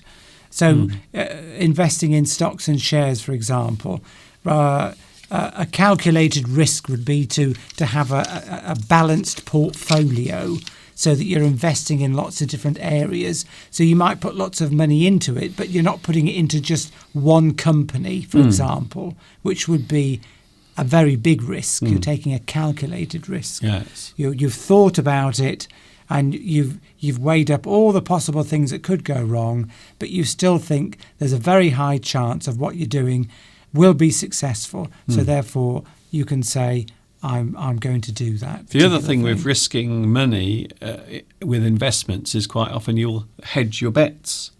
Is that a good phrase? Hedge your bets, yes.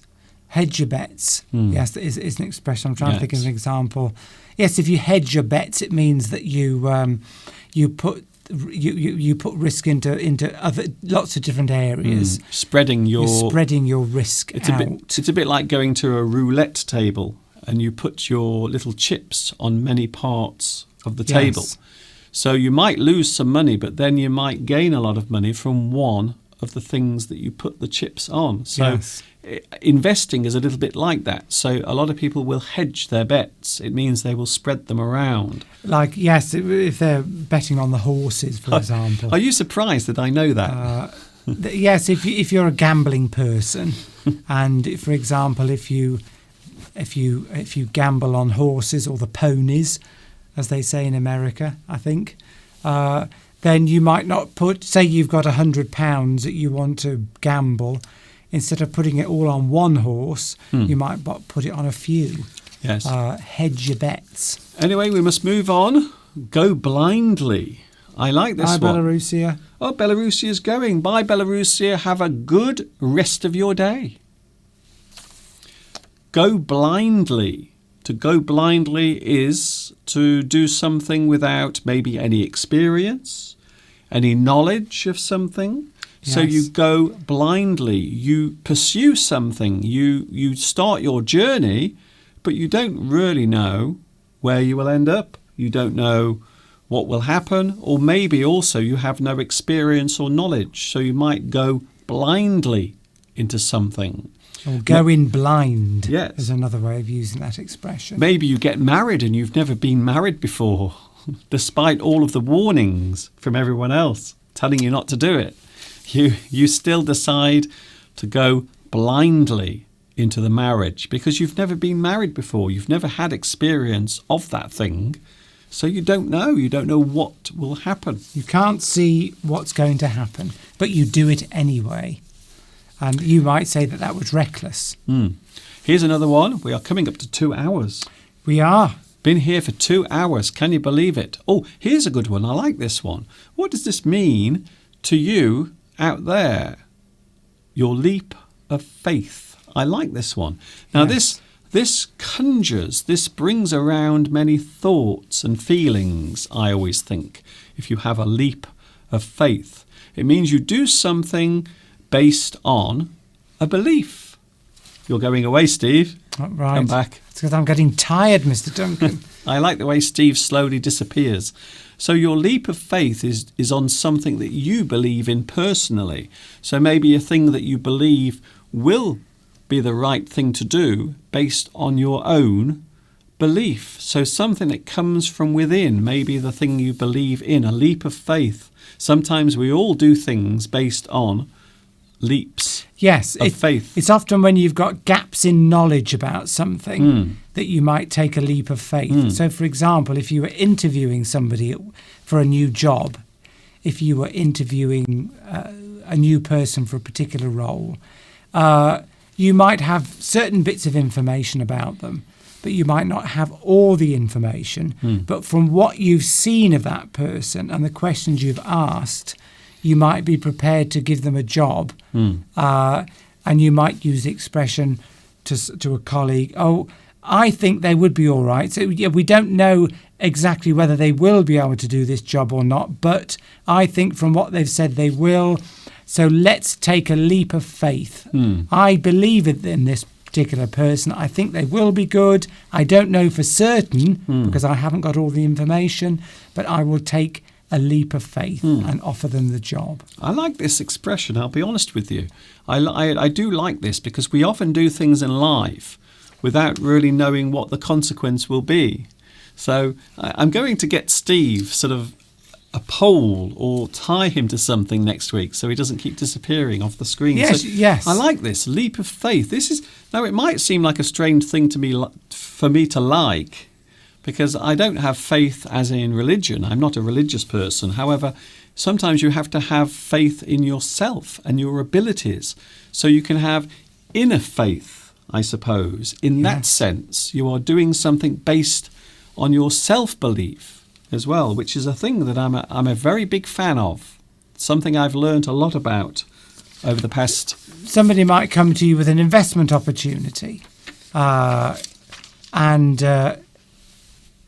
you know the person quite well that's coming to you with that opportunity, but you don't really know whether that investment is any good or not.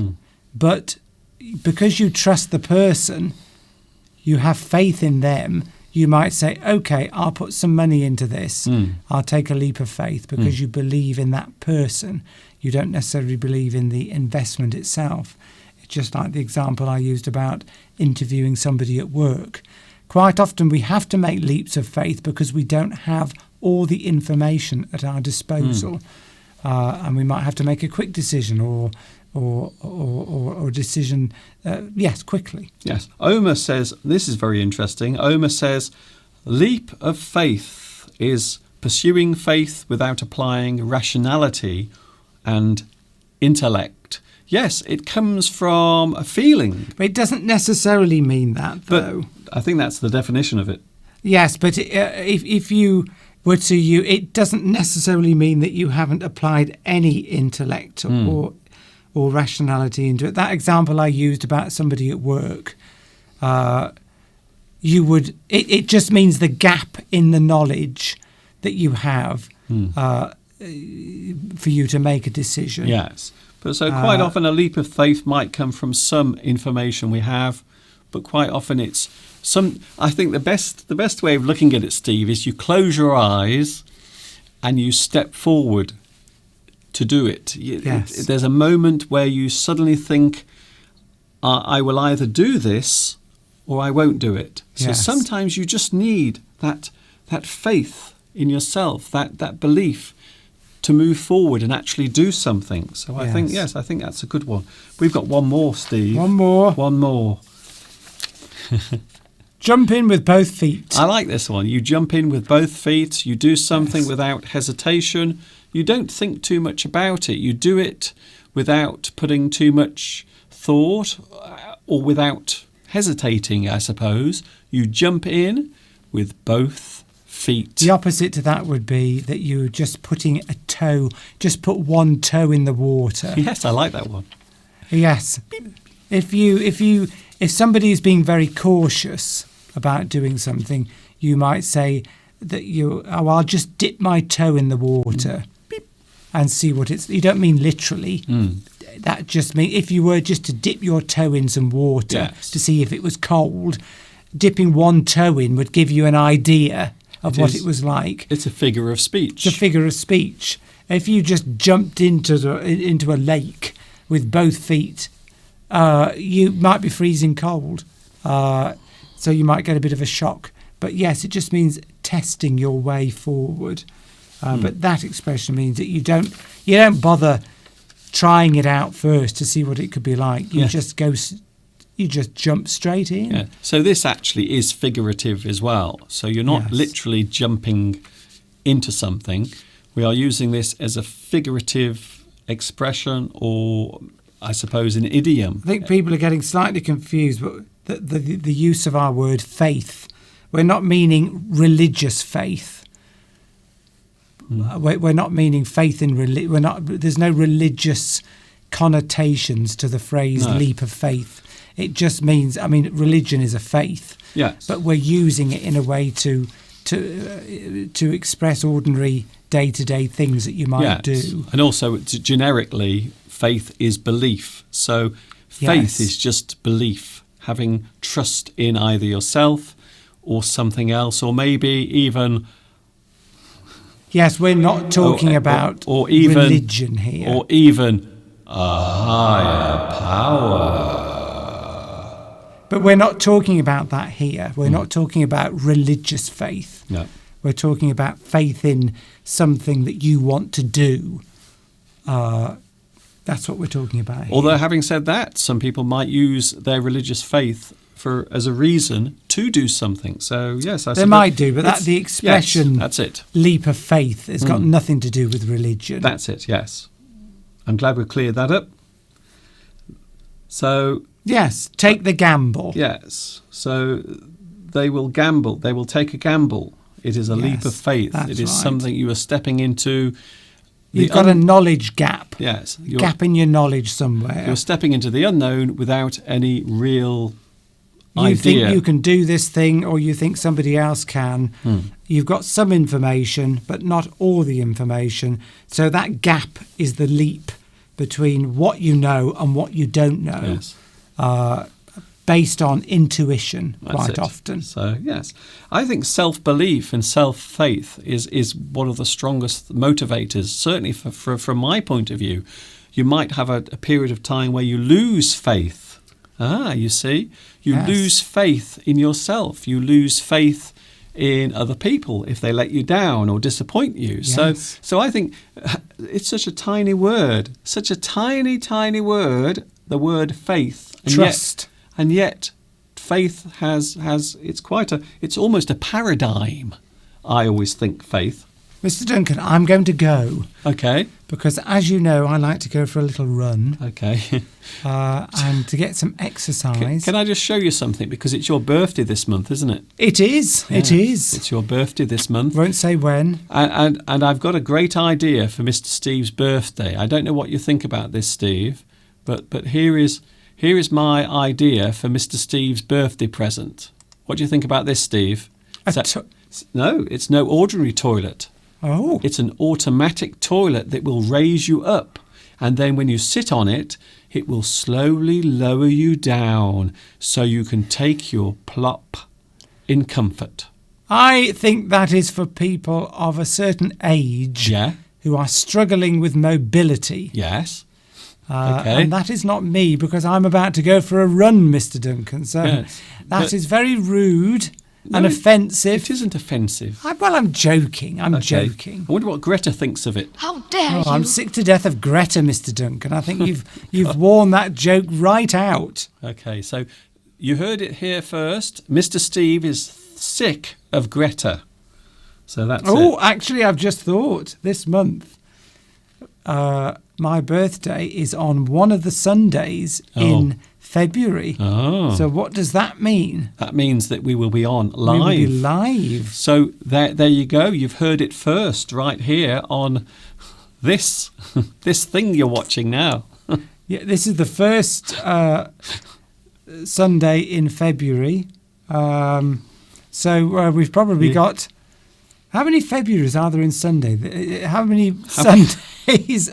You can tell I'm getting tired now. How many Sundays this... Is it a leap year this year? You know, I have no bloody idea. Is it a leap year this year? Is it a leap year? Don't know. I think there are 28 days this year. In that case, it is. I'm sure there are 28 days in February. So is it the 2nd today? Today is the 2nd, yes. The 2nd day of Brexit. Oh. It's like on the second day of Brexit, my true love gave to me a passport that looked 9. Slightly different. 17. Oh, what?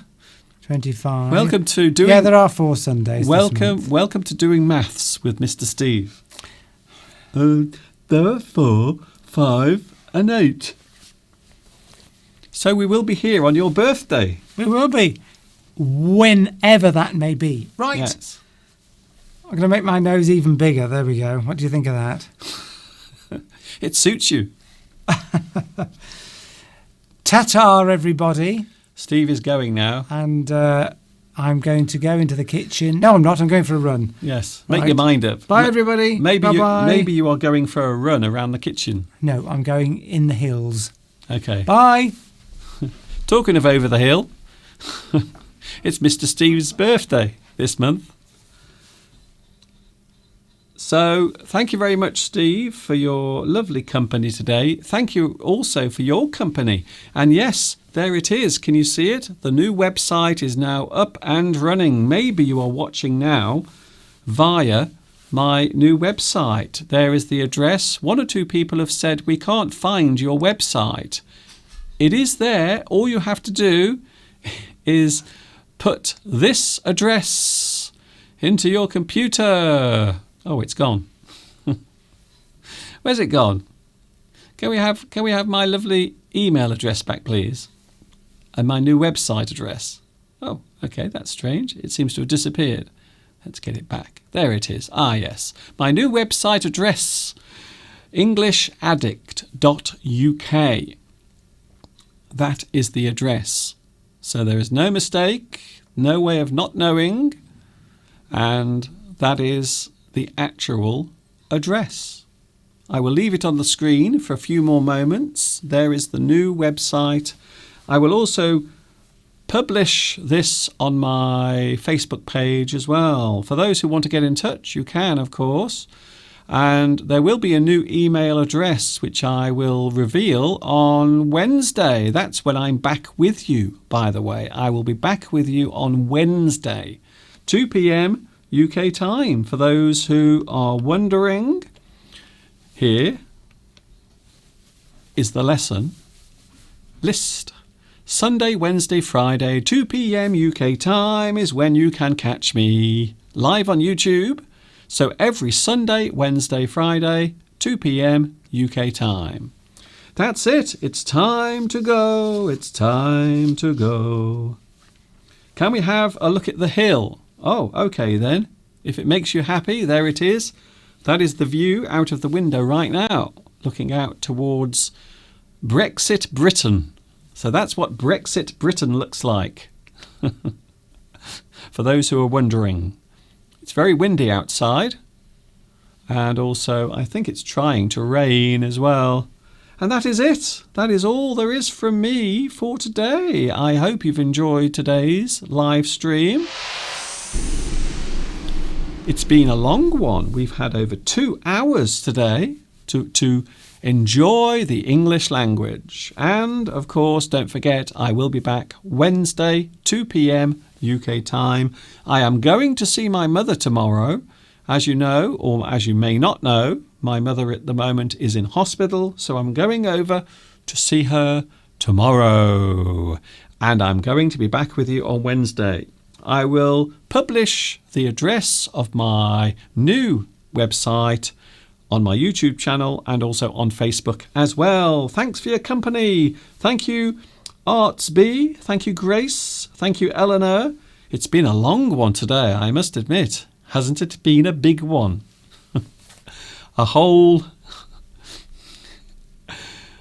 2 hours and 15 minutes. Wow, I think this must be the longest one we've done in a long time. A long time.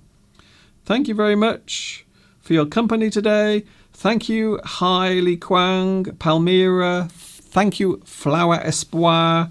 Thank you, Luis Mendez. Thank you, Pedro Belmont, even though you said goodbye an hour ago. Thank you very much, Beatriz. Don't forget to check out my website, and also don't forget to like and subscribe. The like will help my videos. Because of this, you will help my videos get viewed on YouTube. Thank you very much for that. And also you can subscribe as well. Time to go. Hope you've enjoyed this. Catch you on Wednesday. See you on Wednesday. This is Mr. Duncan in the birthplace of English saying thanks for watching. See you soon. And of course, for all those who have been watching and for all those who haven't. Ta-ta for now.